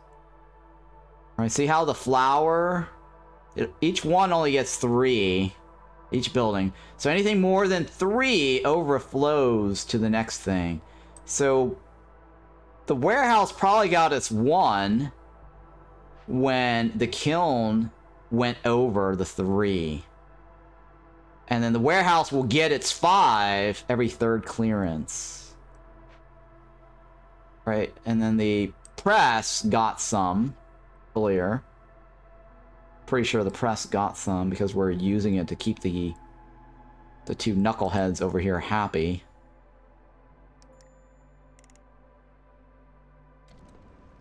Yeah. And then once this kicks in, we're gonna get another blight. I should probably turn that off. Yeah, I probably should turn that off because... one more and I get another blight. Yeah, one more and I'll get another blight. And this will be fine for now.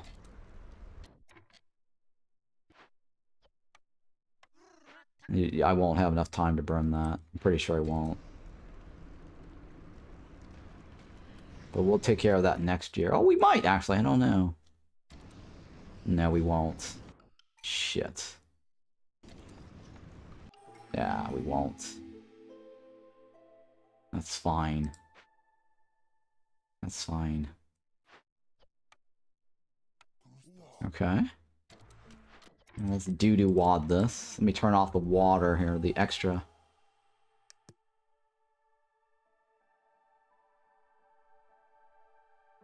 Yeah, the extra.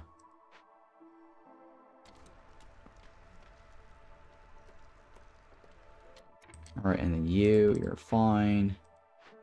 And then you make the packs of crops and provisions, because now we got that +1. And that one is the rain mill. Let it rain. Let it rain.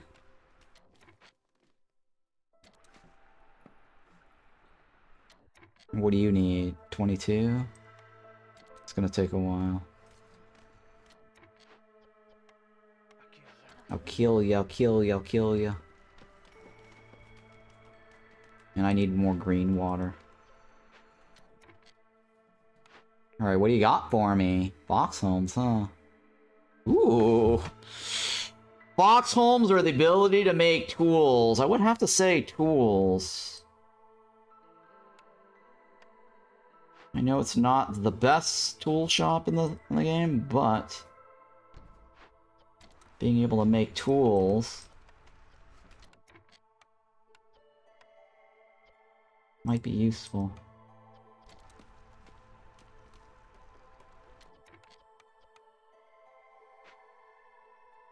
We definitely need more wood, don't we? Oh, I don't want... Oh my god, I keep wasting this. I'm wasting my opportunity here. Because we're in the drizzle season, and we're getting +3 meat.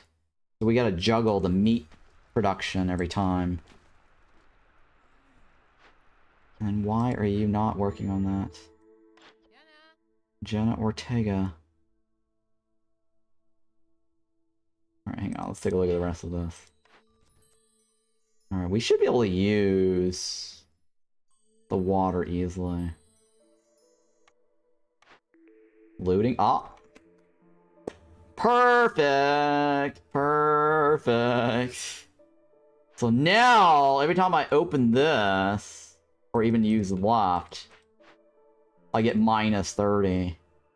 Oh, this is amazing, guys. I was saying that earlier in the stream, too. I said, wouldn't it be great if I actually got 2 of these? Because then, like, every time I open a glade, I get one of these things. And I solve it, it just basically reduces hostility. It pays for itself.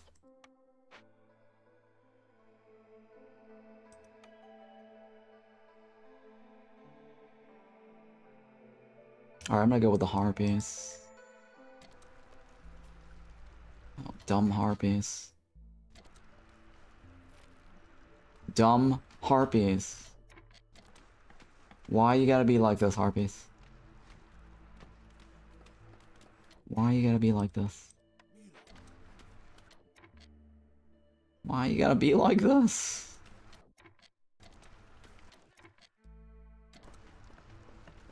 No, Harpies, why you gotta be like this?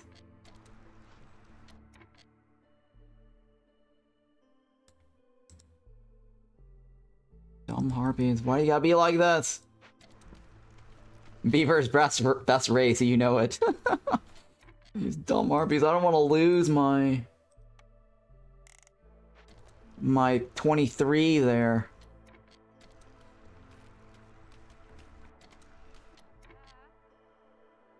Alright, you know what? I'm never gonna get this. Well, that's not true. I might get that. I don't want to say never. I might actually get that. 8, 9, 10. 11, 12. Yeah, see. These two would not have gotten that last spot. So this is the example, perfect example of why I say I need 3 for 12. It's a lot. 2 for 11 is cutting it close already, and sometimes I actually do 3 for 11. But 3 for 12 is definitely needed. As you can see here, I'm not even getting that in there enough. No. I wouldn't be able to get that in time. 9, 10, 11, yeah. See, I'm short by 1. You see that? So at the end of the drizzle, I'll be 11, 12. And that's bad. So this is exactly the reason why... Unless both of these make it in time. This guy's not going to make it in time. See that? So we're going to get 11 out of 12 by the end of this. You see that? Terrible. And I forgot to get the plowing done. Oh my god, that's so terrible. So you're gonna need 4 to get all of this out because we have grains 8. Are you juggling the extra worker? Then 3 workers only adds 1 or 2 plots. So it's best, okay, so at the beginning of the game, or at the beginning of the drizzle, it's best to start off with 3. And that way, once they're done, one of them will go, oh, you know, I'm idle. Then just take them off. it never actually hurts you to overfill up the worker slot. So if you knock it all out in the first minute or 30 minutes, you can just take them all out and move them somewhere else. So it never hurts to overfill the worker slots. Now, I know for a fact, based on like 8 grains, had I had 12 or even 11, right, you want 4 workers. They're not going to deliver all that to the warehouse fast enough. So that's another little thing. Yeah, just need to pay attention. Correct. As long as you pay attention to the idle indicator, then you're not actually wasting any time, any manpower. But if they're sitting there idle, then you're wasting it. And then if you're not getting 12 out of 12, then you definitely wasted your opportunity to maximize your yield. That's another thing.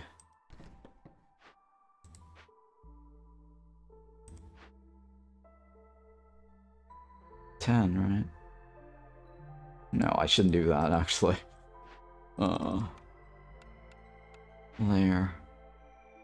There.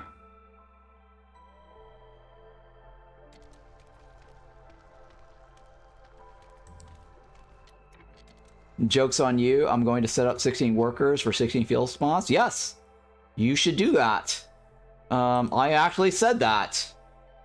I said that theoretically, and I demonstrated that during the beginning, the very first VOD of my tutorial walkthrough. I literally placed down 6 of these buildings, and I said, hey, you know, because there are 12 fields, if you actually have all 12 workers, right, 6 times 2 worker slots, you will knock that all out in the first 30 seconds, and then you just take them all off, and then send them off on their way to do something else. But at least the first 30 seconds of your drizzle, you're bam, you're done, right? And then you bring them back in during the clearance, but you just got to pay attention to that, because sometimes I get distracted, and I work on all sorts of other shit, and I forgot, oh my god, you know, the clearance is already here. But the fact that you have 6 farm buildings around the field, you could wait until the last minute, right? You could wait until the last 30 seconds right here at the end. Well, it wouldn't be 30 seconds. So you got to also factor in the time that they might walk over there, and they're also taking their food break. So I would probably give it about 50 seconds before the storm ends, or a minute before the storm ends, just to be on the safe side, right? And then load up 12 workers. And so you have that, oh shit, you know, I screwed up. I'm going to load up all 12 workers. By having extra farm slots, you can actually, you know, get everything done up until the last minute, because you have enough worker slots to do the 30-second harvest, right? The yellows harvest, right? So that's another little trick there, is having more farm buildings. And, you know, somebody, you know, during the Queen Hand's trial run, I was trying to tell them during the run, I know who, I'm not going to call them out, but I said, look, you know, you have your warehouse nowhere near your farm. The guy's got, like, his farm over here, and he's like, the comment he made on stream was, oh, I need to find another farm field. And I'm like, what are you doing? You don't need to find more farm fields. So he's like trying to find glade openings. Like, I need to find more soil. And he had only 1 farm next to his soil patch. And his warehouse was all the way over here. His hearth was all the way here. And only had like 1 or 2 farmers in there. I think he only had 1 farmer. And he was like talking about how he's running out of food and how he need to find another field. And I was like, no, you don't need another field. 1 will probably solve all your food problems, right? And I told him, like, hey, build 3 farms. Since you don't have a warehouse nearby, you don't have a hearth nearby. I said, literally, build 3 farms. And he was like, are you joking me? Is this a joke, right? Are you trying to sabotage my Queen Hand's run, right? I said, no. I said, literally, you need 3 farms. That's the only way you're going to get more food right now, given your current situation. And I even said, build a warehouse. At the least, build a warehouse. And then start working on building a hearth. Because that will then get all your crops done. If you don't get all your crops done, then of course you're going to have a food problem, right? And I made a mistake of putting the veggies there. That's a mistake. You can see that I'm not even using this. Right? This is not even something I'm taking advantage of right now. I should, but I'm not. It's not worth the trouble. Because I have everything I need, like, right here on this little 12 patch. And I've said before, many times, I can win a whole Prestige 20, an entire run, just off of 12. That's all you need. Don't need to open for more glades for farming. It's not necessary. Alright, so... Alright, you know what? Yeah, I'm gonna wait a little bit more. Let's see here. Where are all my workers? My lurkers! I need lurkers. Alright, I'm gonna wait until that's boosted. Building materials? I didn't build that either, did I? No, I didn't have that either. Alright, you know what? I'm gonna go ahead and take this out now. I don't care. So I'm gonna use that. Oh, it's only a half. Oh, it's only a half. Oh, I totally forgot. It's only a half. Alright, alright, alright. That's fine. It's only a half. Yeah, damn it. I was gonna install it on this guy over here.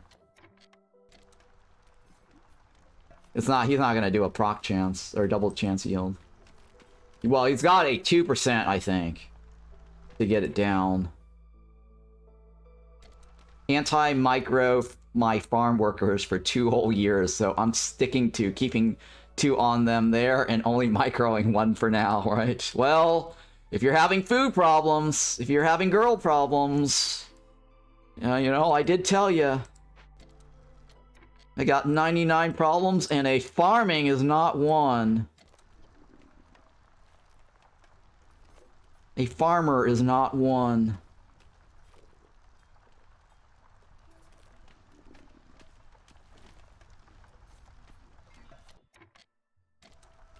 Alright, come on. Give me more. Give me more. Actually, 6, right? 6. Oh. Oh, artesian. Oh, coats. Ew.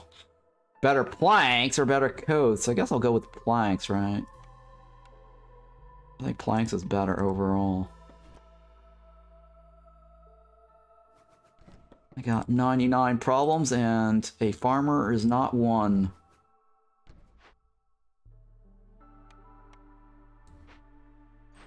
Okay, I gotta use water, right? Do I need to turn that in? I don't need to turn that in. Alright, my fox and friends, right? This is the first run out of this profile, or this whole entire profile. We're actually using fox for the first time. Foxes are OP, guys. They're amazing. Okay, see? Now I can take these guys off, and they can do something else for the remaining 1 minute. And this guy, I forgot to remove that and stick it over here. Terrible, terrible. I just wasted all this meat node. And then... pack of provisions. You know what? I'll sell it. That's fine. I'll sell it.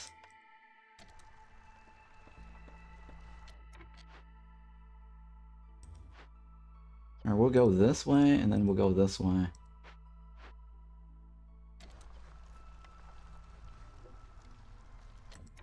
Oh my god, look how amazing this beanery is. This beanery is like the best thing in the world.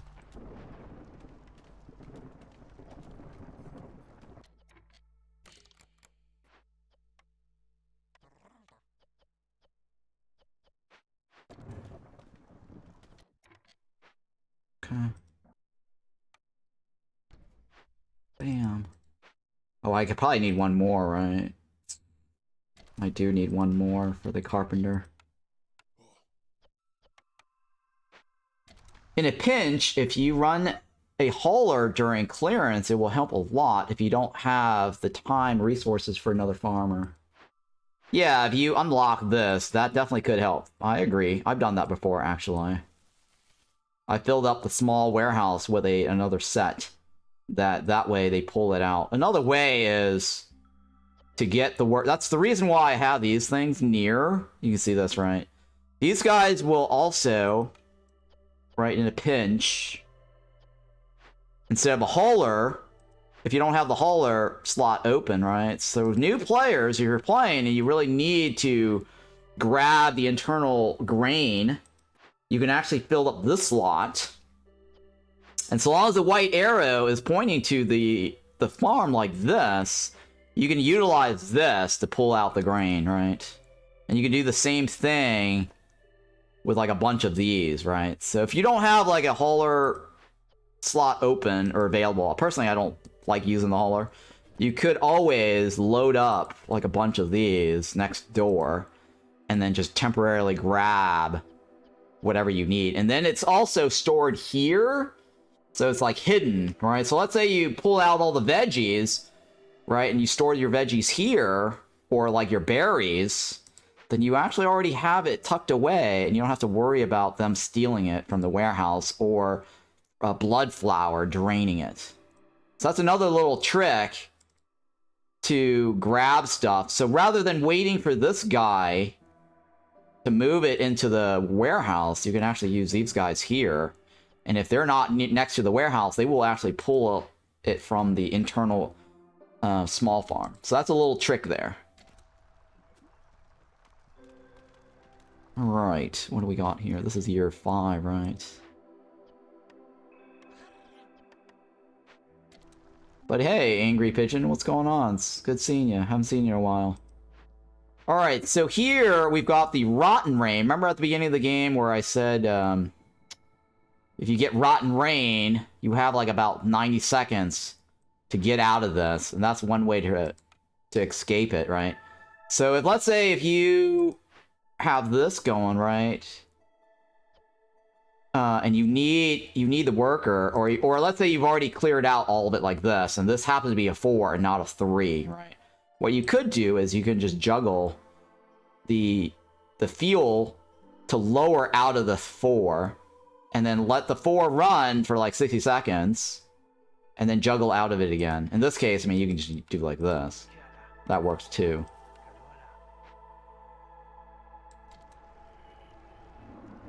All right, let me take this off, and then we have the Harpies being a crybaby.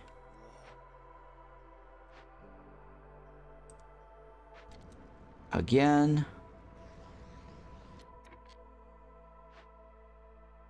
And then you only need 2 to harvest all, or plant all that, or plow all that.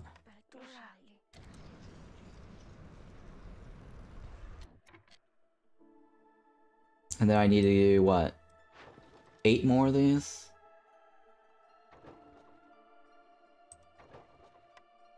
Yeah, I need to do 8 more, right? And my god, look at all this. This is crazy, huh? Yeah, we had nothing on that one. Yeah, the Harpies are gonna be pissy.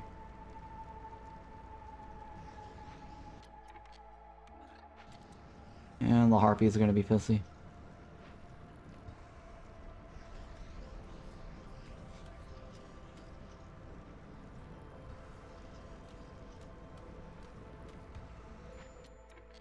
Okay.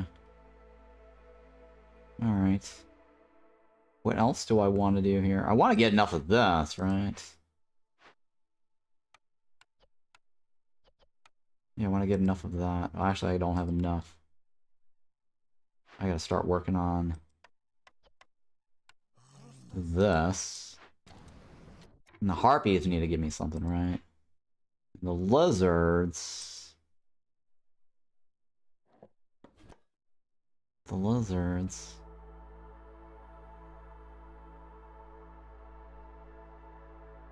Jesus Christ. I'll stick that there for now.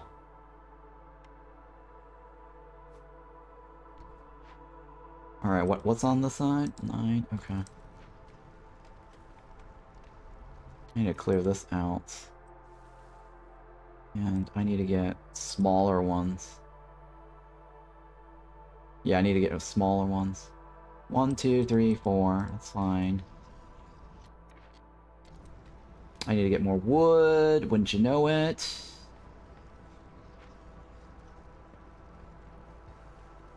And I need a pack of building materials. One more. Oh, and we do have an apothecary, right? And I do have a tavern. I forgot to build the tavern.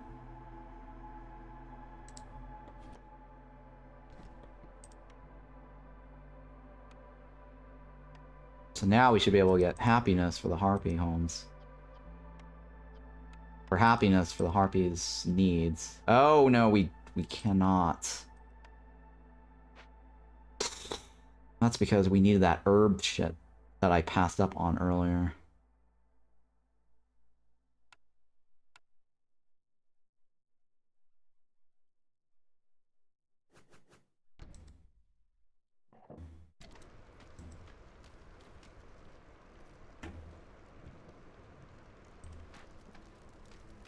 Okay.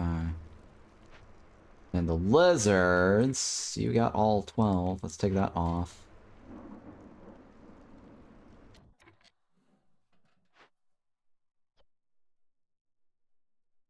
Okay. Put the lizard on this one. Nope, not lizard there. Lizard on this one? How about that one? There you go. Da. Da.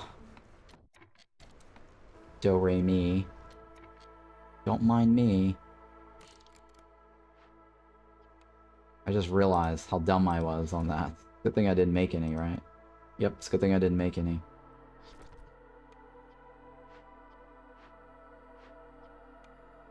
I got that just... I stopped that just in time.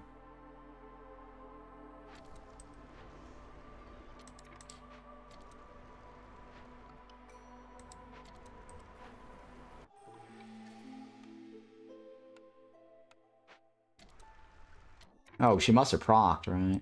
Yeah, she must have procced. Alright, where is my... Where is my trader? My traitor. I don't need this. I don't need this.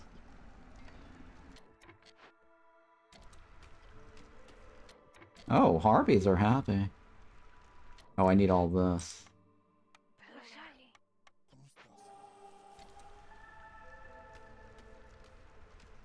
Yeah, I definitely need that. Alright, what do we... How much longer? 1 minute 38? Oh, I have this, and I haven't even... I'm not worried about that. Last thing I'm worried about.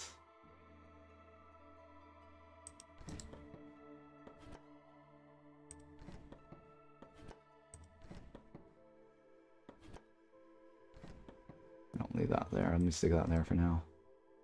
One more, right? Where's the other obelisk? What happened to my obelisk? I thought I had an obelisk. Oh, the obelisk is in aesthetics, right? I think the obelisk is in aesthetics. Yeah, that's what I thought.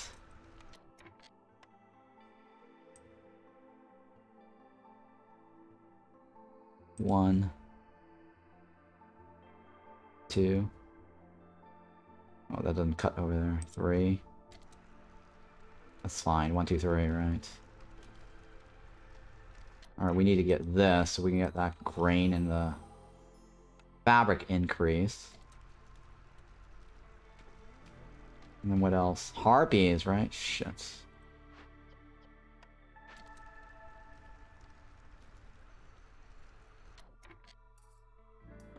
I totally forgot about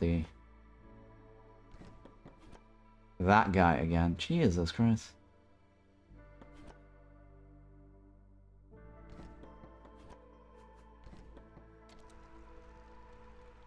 Okay. Alright, so I need 4 more on this side to make this work.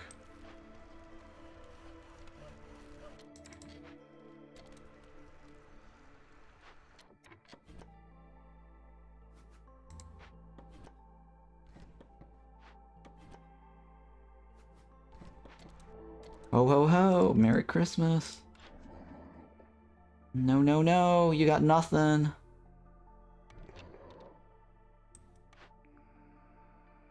Huh. More meat, right? I have to solve one more anyways. Wait. Gain 2 wild essence for every 2 completed... Oh, I gotta finish 2 to get the 2. It's gonna take too long. Because it's not retro either. That one's not retro.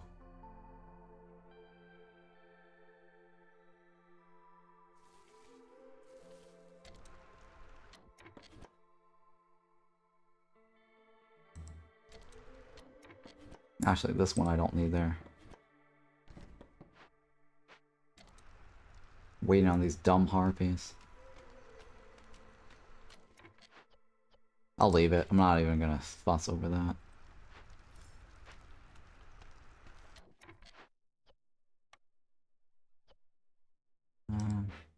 I need something for the biscuits. Yeah, I definitely need something for the biscuits.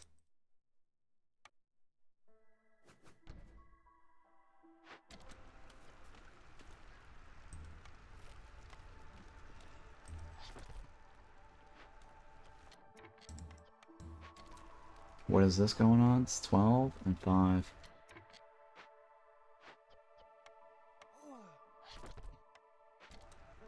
Okay. You can leave. And I need provisions, right?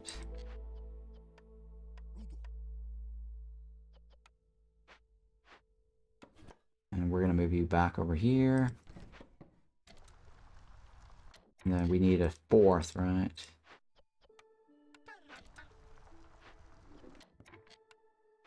And then I need a lower hostility.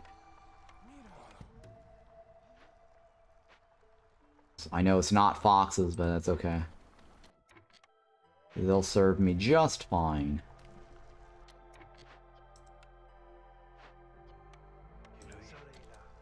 Uh-huh.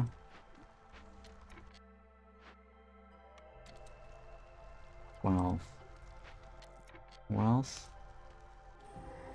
Alright. Ooh! Nice. Nice. Nice, nice, nice! Amazing. Amazing. What is this? Farmer can carry 5? I'll take this now. And then how many can I kill off here? Who do I not want? I want to get rid of the lizards. Oh, I can't choose. I can't choose. Alright, so here's another trick. Another strategy, guys. And some of you guys might not like this because some people don't like killing their people off. But if you watch a lot of my runs, my signature thing is to kill off workers. I always like killing off my workers. Yeah, I'll take this, actually. So here's a great way to exploit or take advantage of or abuse this, because I actually told developers this in the feedback. Apparently they don't care. So I literally said, you know, Altar of Decay needs to be reworked. A couple of events need to be reworked. So during the Queen Hand's trial, if you watch the second to the last town, where I was like, oh shit, you know, my hostility was off the charts, I had no traders, I had ancient battlegrounds. There was a map with no traders and ancient battlegrounds where everything was really high in hostility, right? 150. And I had no way to lower hostility. It was really bad. I thought it was done for. I kept going, doomed, I'm doomed, right? So for this run, so what I did was, so look at this. I'm at 4, right? I'm at 4. So when you complete this, the Altar of Decay will reduce hostility for every time a villager dies or leaves. counts as decorations. It also is retro. So anybody I kill off now, right, I will be able to benefit from this. And so if I kill off 5 people, that's 100 hostility off.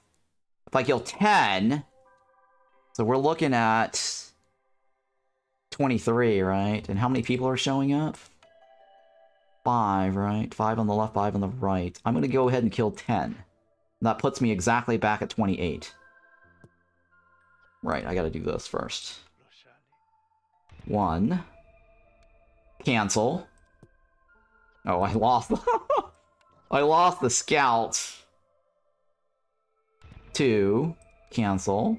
You see how my counter goes down? Cancel. Cancel. Cancel. Cancel. Cancel. Cancel. Cancel. Cancel. I'm now down at the 23. I'm gonna go ahead and take my people. I'm gonna go with the left.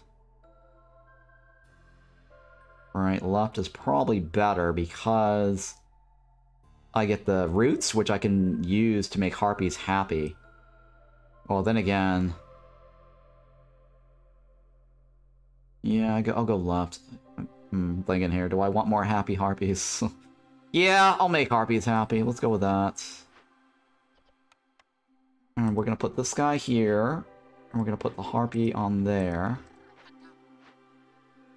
And we're gonna let that run. So all these people died. I pay the consequence. My impatient goes down. Which is fine. For every... Okay, so everybody that dies... You gain 0.3 impatience. So we actually killed 10 people, so we basically moved up to 3 impatient points. Alright, that is how you abuse the Altar of Decay. It's a wonderful cornerstone. I actually told Trump to do this, and he didn't understand fully the advantage of this. He was actually literally on the last stand during the Queen's Impatient last stand thing. So when the Queen's already impatient, building up more impatient points, especially on Prestige 20, each villager that dies adds another 0.5 on top of the 0.3. So it's almost 1 point. You want to take advantage of the time that you're already in the Queen's Impatient last stand to kill as many people as you can. Especially if you have the Altar of Decay. Right? And anything else that helps you with their death. Like if you get like bone tools or cannibalism, right? That's even better. Or kill the traitor, right? Because the impatient is not going to grow any higher than what it is. So at the end of this run, you will see I will probably be at 0 hostility. Amazing cornerstone, by the way.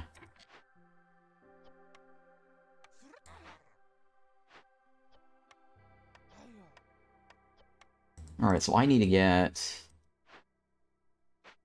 anything that's got the sprouts. The sprouts are really the best ones to get.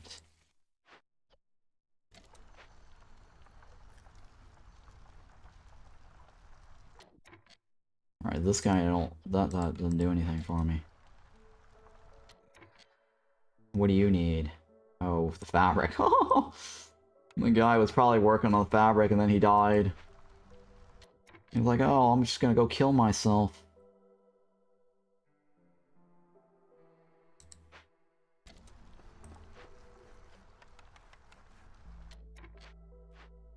Am I making? I think they are working on it, right? It's 2 left.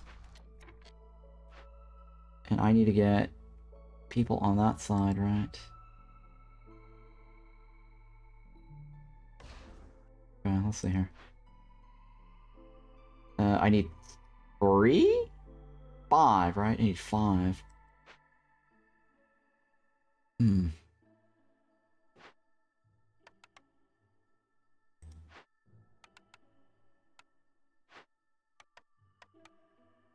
That one I don't need, right? That's what I thought.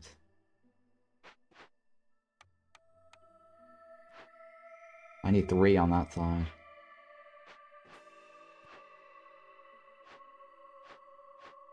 Oh, okay. So I didn't build enough.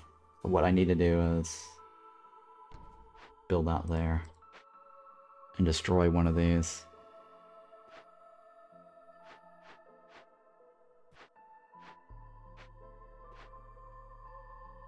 Right, I need to destroy one of these.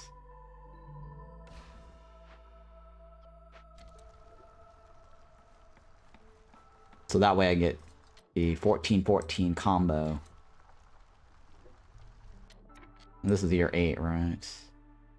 I'm not worried about that. Alright, so all you guys are done. I'm gonna leave 2. Well, it's fine. No, yeah, I don't need to worry about that. How much longer is Harpy gonna do her thing? It's gonna take too long.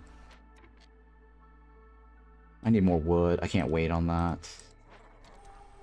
We'll just have to make Harpies happy later. I just need more wood.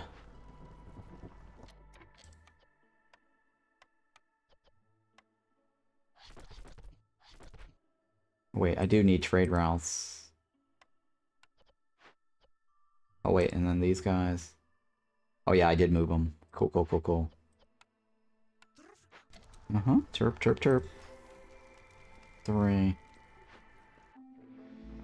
Alright, so Rotten Rain. I get off this Rotten Rain. Get off these humans. And the Harpies are not going to be happy. I already know that. We'll wait until they get pissy. But that should be fine here in a second. We should drop down to 200 or level 1 hostility, right? Yeah, we won't. Okay, hang on. That's because of the... I know exactly what that was.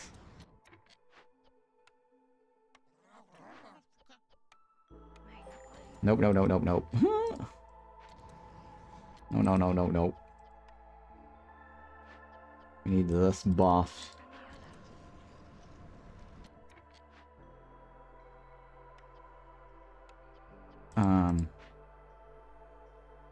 Apothecary, right? There. That should make me biscuits.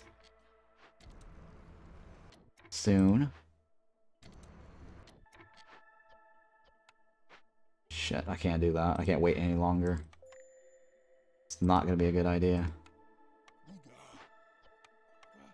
Where's all my boxing friends?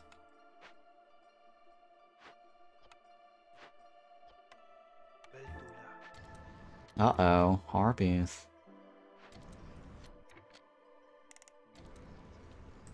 Don't leave! Don't be leavers! Don't be believers! Don't be like the Beavers. Stormwater use, right? Oh, I forgot to turn that up. Oh my god, I'm an idiot. All that time, I forgot my blue water.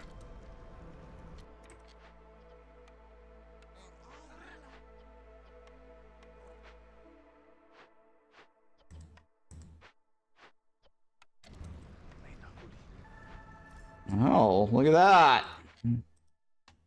Look at that. We are 0 hostility, minus 200. How about that, guys? And now Harpies are happy. Harpies are happy.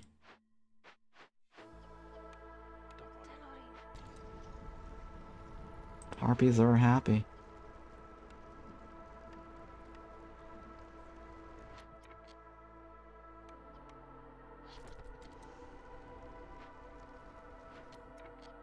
Alright, you're done, right?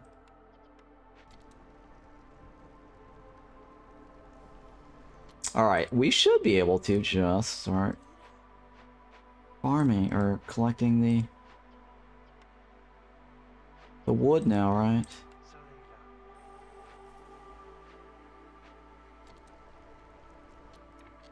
Because we can.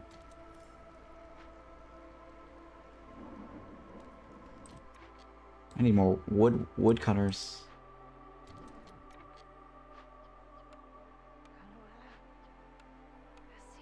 Uh-huh, I see it too. I see you. I see you. That was a really nice building here. Oh, there's a tablet here, huh? I don't need the tablet, though. I do need trades. I do need trades.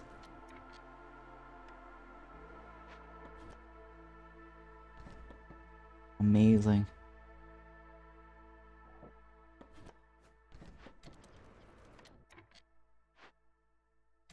Alright, so we got exactly the number of people we needed. Holy shit, look how much porridge we have. It's porridge for life. Holy shit.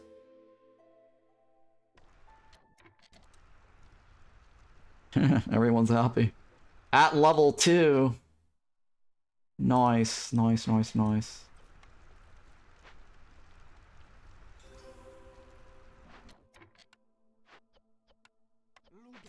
I need more workers on this.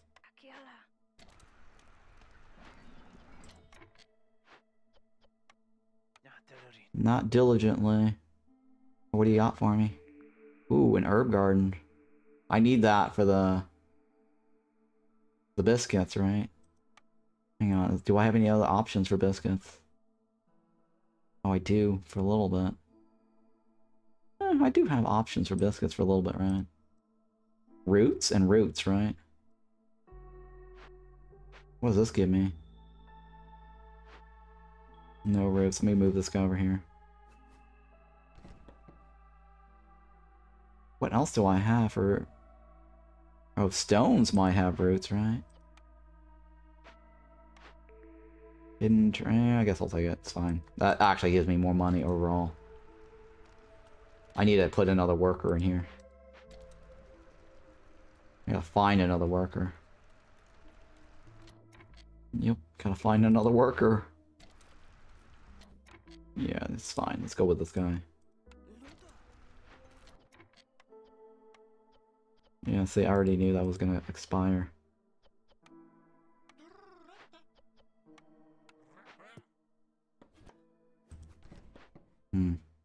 Alright, we'll have to do this, yeah? I need wood, wouldn't you know it? I need wood. Alright, stormwater. You've got stormwater.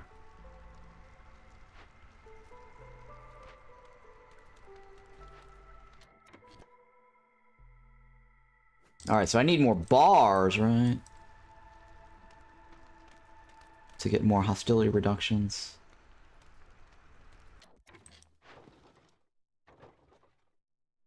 One for 3 is terrible. When's my next group? They're all scared to come to my town. They're like, uh-oh. We're newcomers to the Death Town. Alright, do I want foxes or herb garden? I guess I'll take the foxes. I don't know. See, the herbs? Yeah, I'll take the foxes. It's fine. That's fine.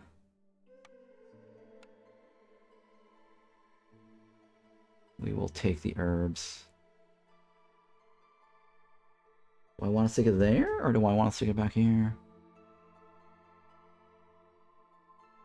We don't need this.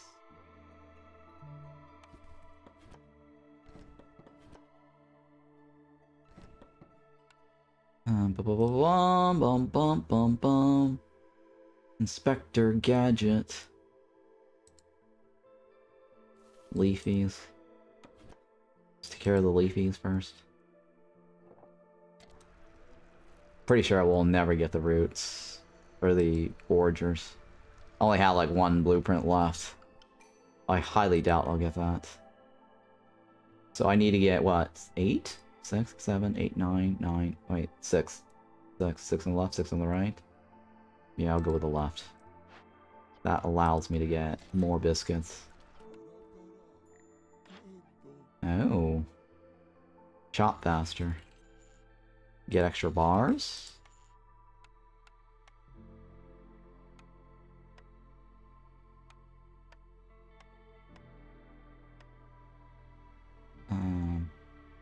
don't need that. What else can I get? 39. Let's get some of this. 77. Let's get one more of this. 06. 06. 06. 06. 06. Alright, that's good enough for me. I'll take it. Okay, we're good. Now we also have the smokehouse. I forgot to do the smokehouse. So you guys are terrible.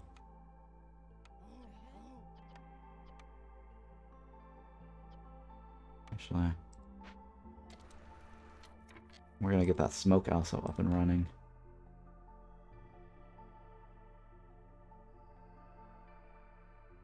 Yeah. Do I want to put the left of that or this way? Let's go with this way. Because that does pull it from somewhere.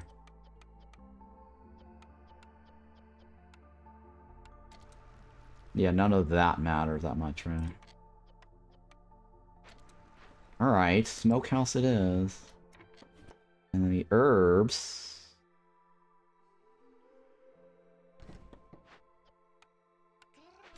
You get the herbs.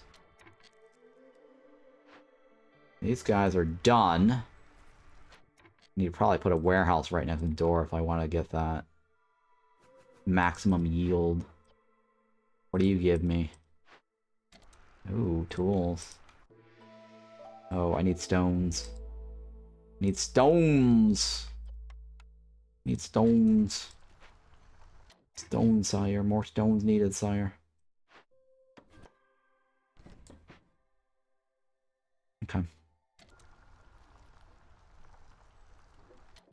I think he's already given me all he's got. Captain. She's all I got. Let me go ahead and delete this. I don't need that there anymore. I'm pretty sure I'm never gonna get that. I'll put a warehouse nearby.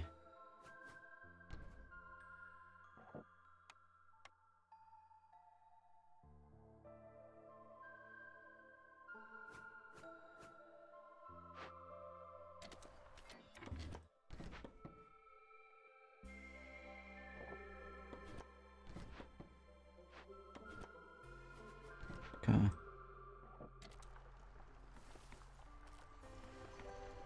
Okay, and then we're gonna stick in another one of these. Eventually, right? I need 2 more people to make that actually happen.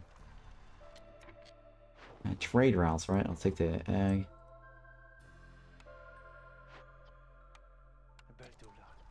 $15 of these. And yellow water is being used. We love yellow water. We live with the yellow water.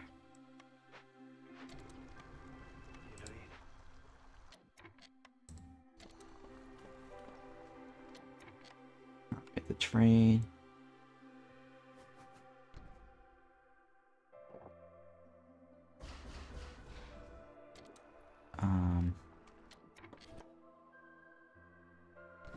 Alright, so we need more homes, right? More lizard homes. 1. We need more... We need fox homes, right? 1. 2.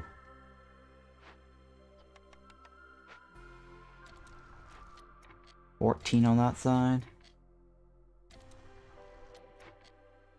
Okay. We're gonna need some fox homes there, right? What is this one? Okay. Man, I really need one of these thingies. Yeah, I kind of find it funny that there's different types of water collectors.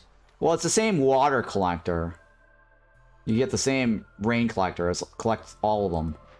But the geyser pump, there's a different type of water that comes out of that geyser. That's different. So these are generic. These will take anything based on the season.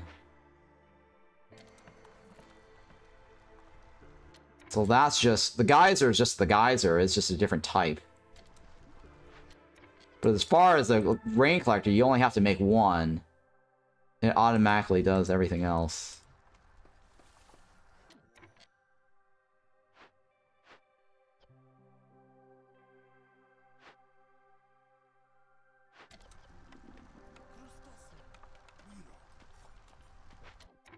Okay.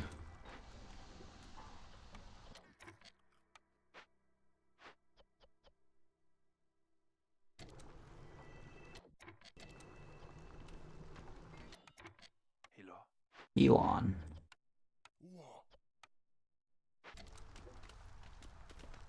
Alright, we're gonna stick you here. Mila.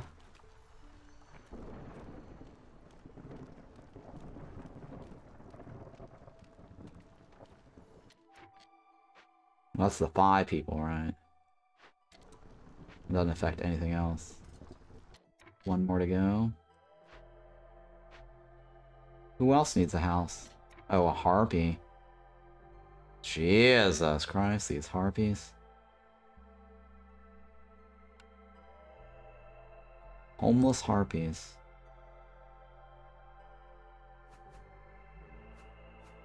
Homeless harpies.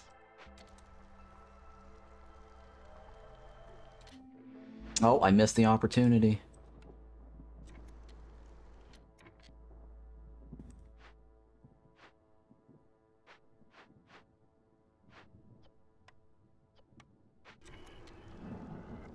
Homeless harpies. I don't know if I actually got everything off of this, but whatever. We actually can chop during the storm. How amazing is this? That's amazing.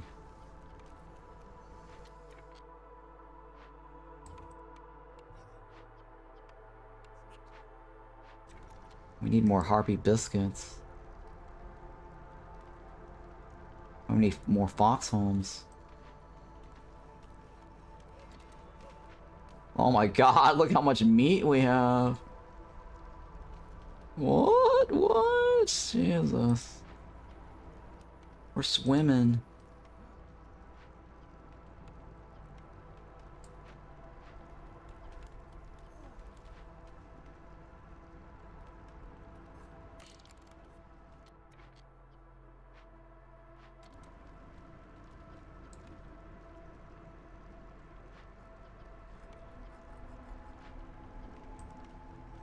Okay. Elon Musk.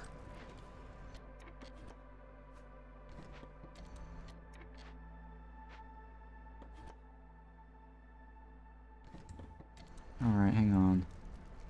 Well, let's go ahead and make more fox homes. Since we can. How many more do I need? Unaffected is 7, right?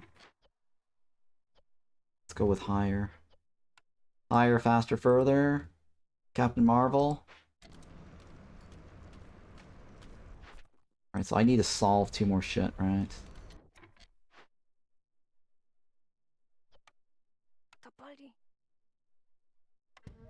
Tapali. Don't worry.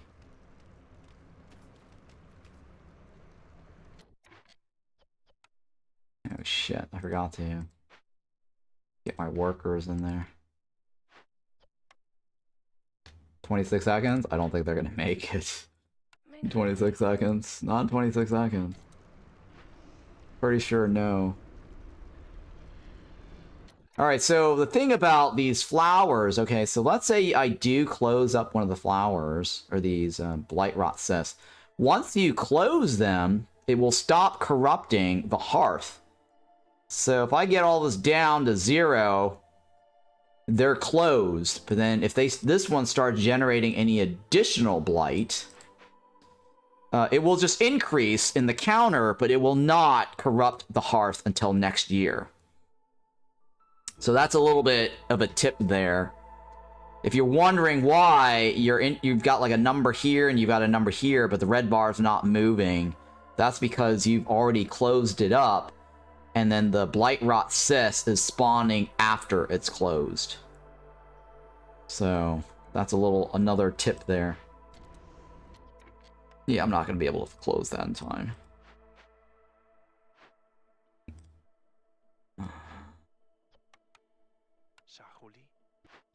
Sawi, he said.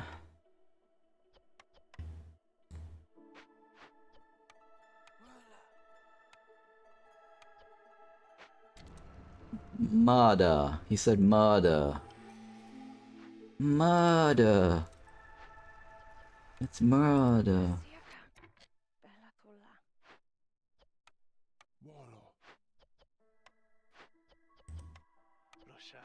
What else do I have?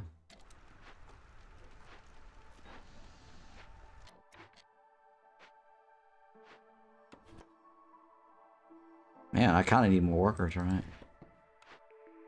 More more money. That's exactly the same set of choices I had last time. Ridiculous.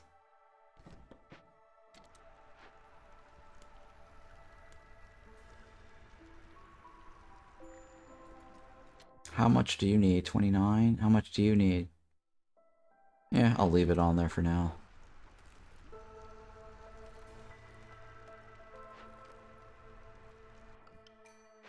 Alright, we'll take in people. I only need 2, technically. I'm gonna take the loft, right? Because that gets me Harpy. Well... The herbs! Fine, I'll take the loft.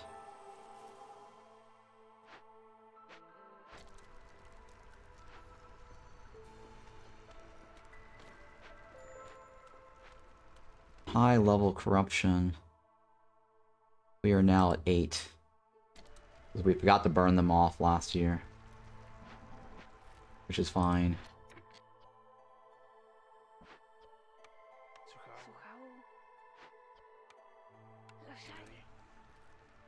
And this is definitely not enough on that side, but you know what, it's fine.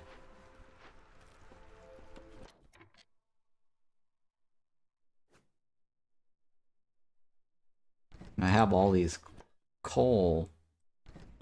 Not really done anything to them. Alright, last one! Ooh. Coats or berries? Oh, Coats or berries? I mean, berries definitely is useful. The pickled goods. Definitely good for the pickled goods.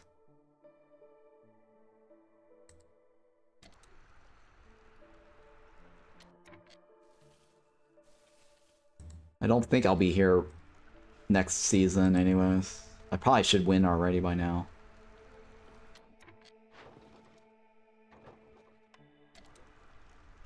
Yeah, I only need the yellow water used.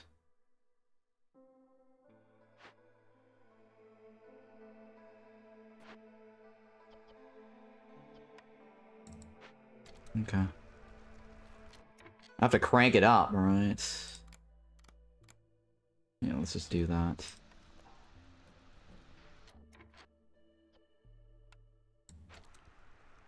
I don't think I can get that berries in there fast enough. But it is for pickled goods. Oh, we do have enough decent amount of stuff for pickled goods.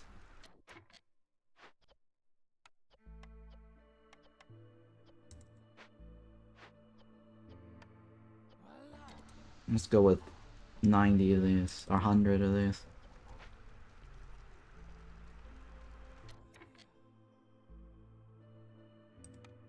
I'm gonna take that off, because we should be able to favor this guy.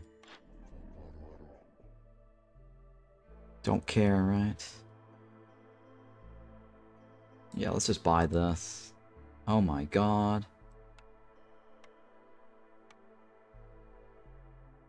We don't have any of that, right? Well, we don't need it, right?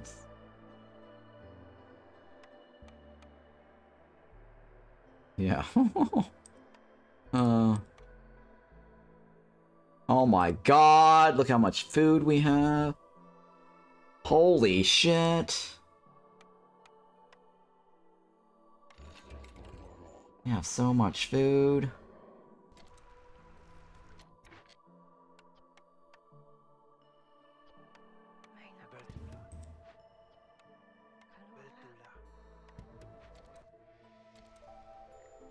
Yeah, we shouldn't be able... We shouldn't be able to kick into year 9. I think we should be able to finish this before then. I have so much food. I don't think any of this matters at this point.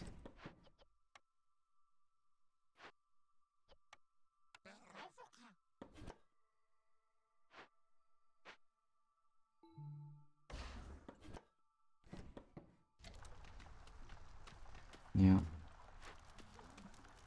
So I got 40 people, right? 14. 16. Alright. More fox homes it is.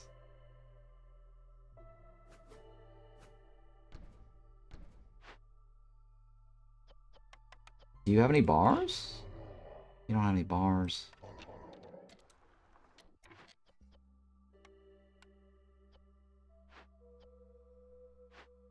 I wouldn't worry about it. I think we're about to win. Yep, we're about to win. Oh, everybody's happy. Everybody's happy.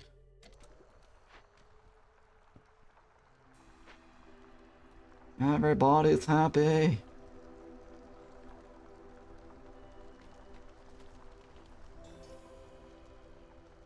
Everybody's happy.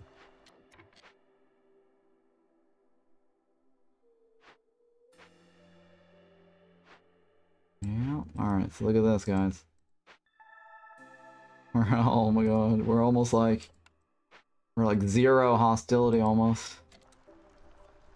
Alright, we are done! Do I need to do anything else special, though? Let me make sure. Trade routes, right? I've already completed 30, I don't really care, right? We've opened cache. Yeah, we can't get that one, right? Because there's no brewery. Win a game of 20 cents? Yeah, I'm not going to waste my time. Go to denial? Yeah, I'm not going to waste my time.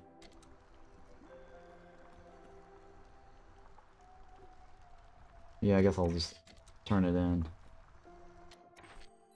Boom! The relief. What's that? What? There, I already knew that was going to happen. We should be... Oh, baptism of fire, huh? That is so nice. Moldy grain, that's nice. Butcher, that's not bad. Tinctuary, that's terrible. Tea house is pretty good, actually. Then tea doctor. Alright, so that's why we were here. Yeah, alright, so continue.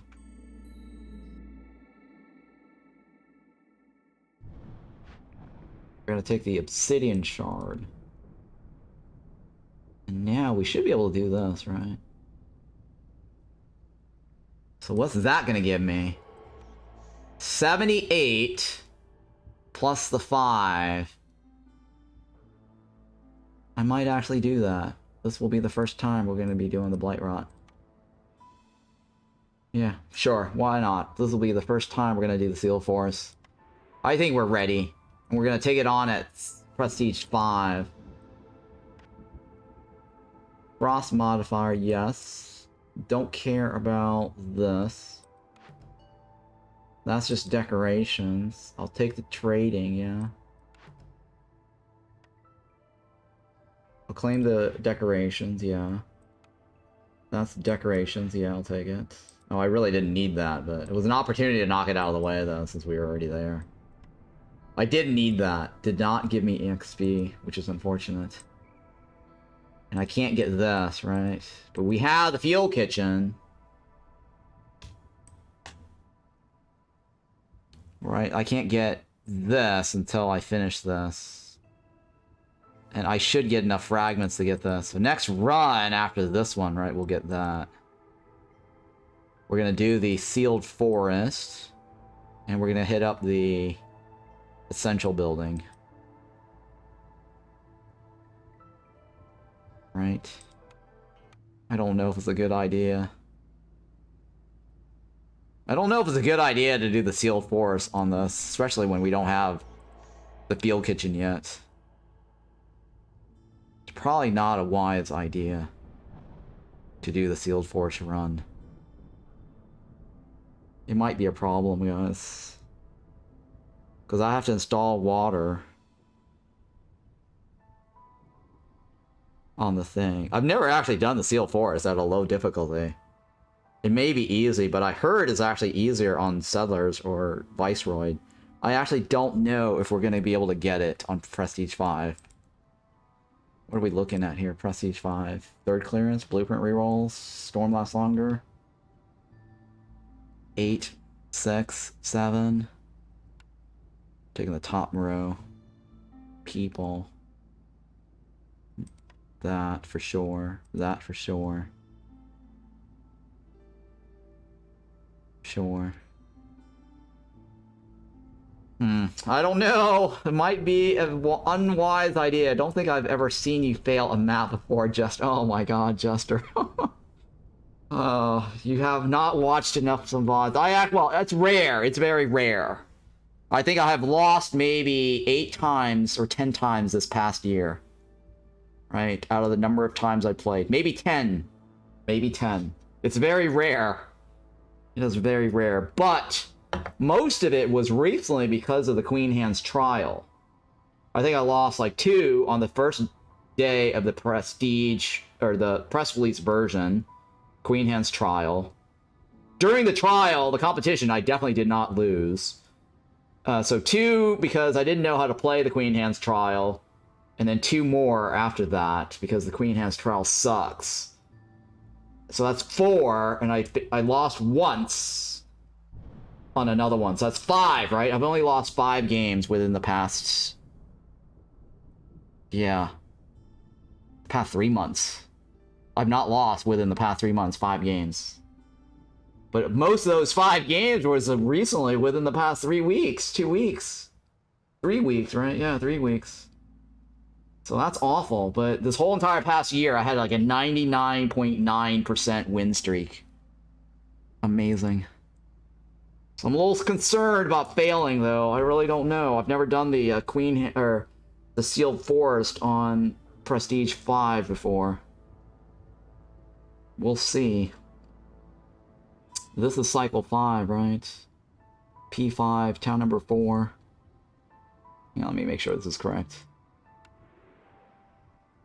Oh, no. Okay, town number... This is the actual seal, right? Seal... So, yeah. It's the actual seal. And the reason I did that was because this gets me 2 food stock less. This gives me more. Yeah, so that's my maximum.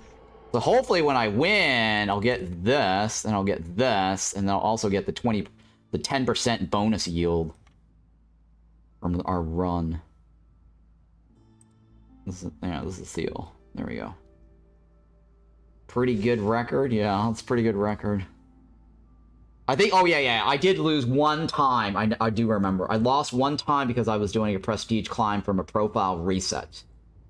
And that was 2 months ago. 3 months ago. 3 months ago, actually. 3 months ago. So I could say I lost 6 times within the past 5 months. Yeah. General question, is there a point in delaying the Sealed Forest if you have more time in the cycle, or do you just go for it as soon as possible? That's a trick question. Well, you can delay it if you want, because then you can maximize the resources you gain up to the Sealed Forest. It also depends on the difficulty. For me, like, I've had like 92 years, and I just closed the Bronze Seal on Prestige 20 right after the first town. I did Prestige 20 on my first town to get 9 fragments. I jumped right to this particular seal on the town right after. The VODs are actually up on my YouTube channel, and I actually can show you. I did that twice. So if you look for the Sealed Forest Run, which is the yellow bordered colored thing, and then you'll see like a green icon showing that I did exactly that right away. And I actually pointed out how much harder it is to do the Sealed Forest Prestige 20 without going through the entire run. So let's say if I had an Adamantian seal over here, right?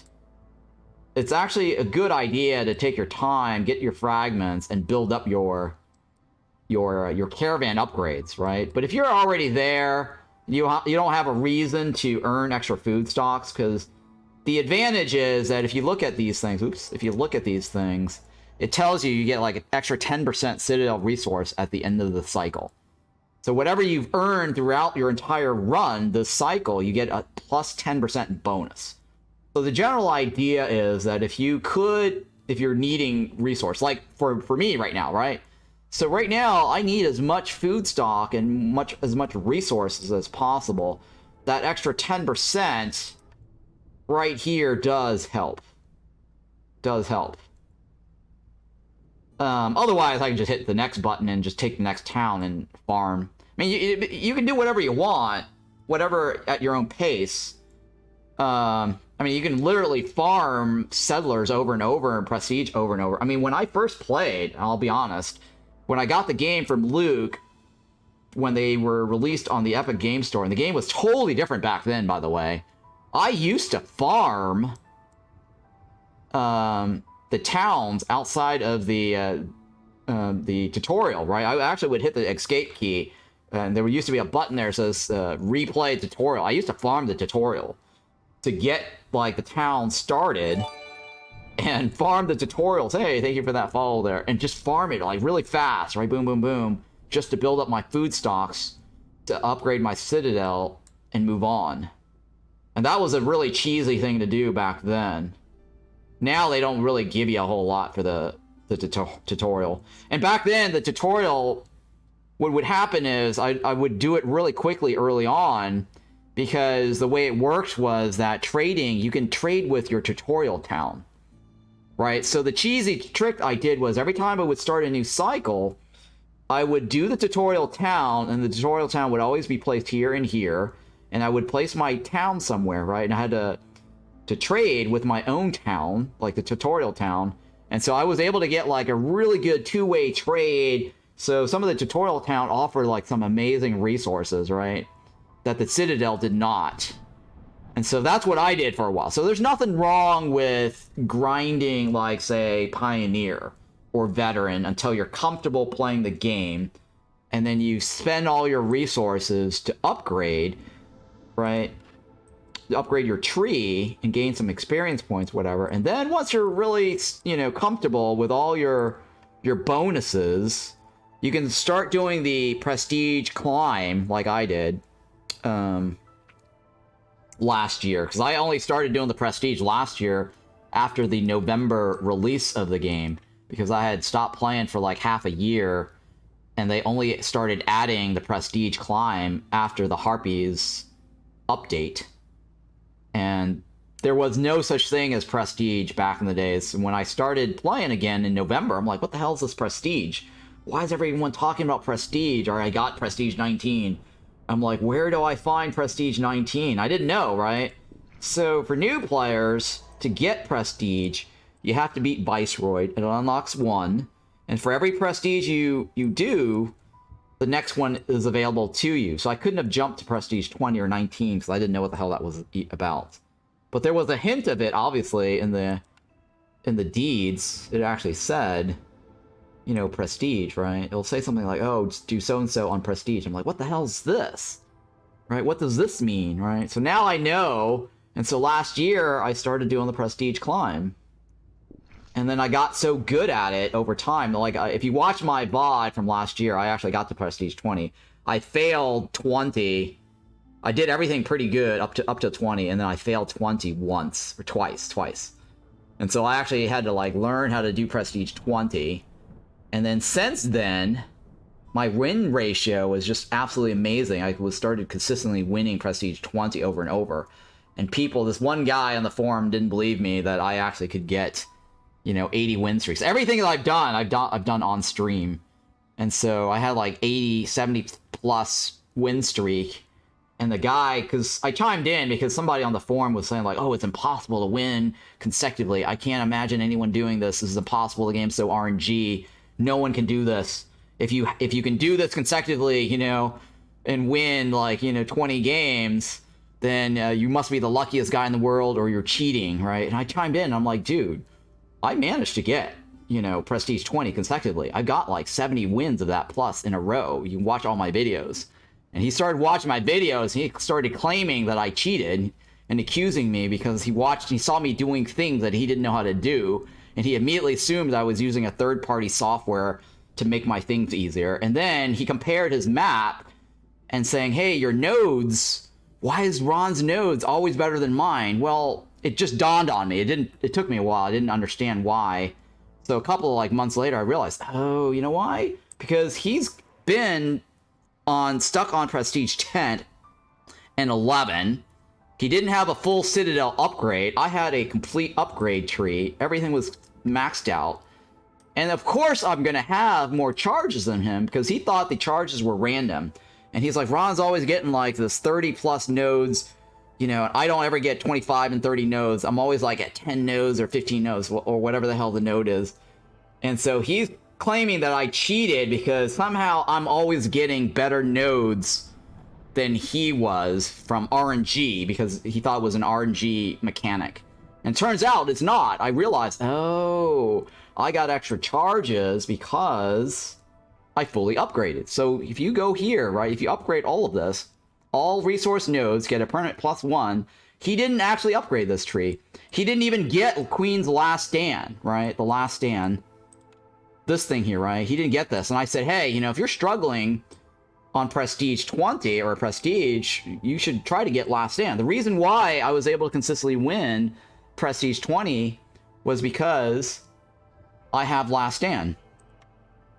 Right? Once you get Last Stand, you'll suddenly realize, oh my god, you can actually win. And so that's why I'm always at the red line at the end and manipulating the Last Stand. So that's very important to have. Now, the first time I saw this, I made the exact same comment and mistake he did. So I don't blame him for saying like, oh, what's 30 seconds going to do for me, right? I said exactly, you can literally watch my older VODs where I was going up the tree and I was reviewing all of this stuff. And they added this into the game way after I took my break. And then I looked at it, I was like, why? Who cares? Last Stand, 30 seconds. What's 30 seconds gonna do for me? If my comment was, if you're gonna die, 30 seconds is not gonna save you, right? That's what I said. I literally said, well, 30 seconds, if you're gonna die anyways. What's 30 seconds gonna do for you, right? The guy made the exact same comment. 30 seconds is huge. Huge, right? You can do a whole lot in 30 seconds and then save yourself, get out of the 30 seconds grace period, and then repeat that process again. And once you have like a minute and 30 seconds, you literally can win the game just living off of the edge of the hostility bar. And this is what saved me during the Queen Hands trial. This saved a lot of players in the Queen Hands trial that didn't know how to utilize Last Stand until they actually saw me abuse it. And then they're like, oh, we definitely want Last Stand.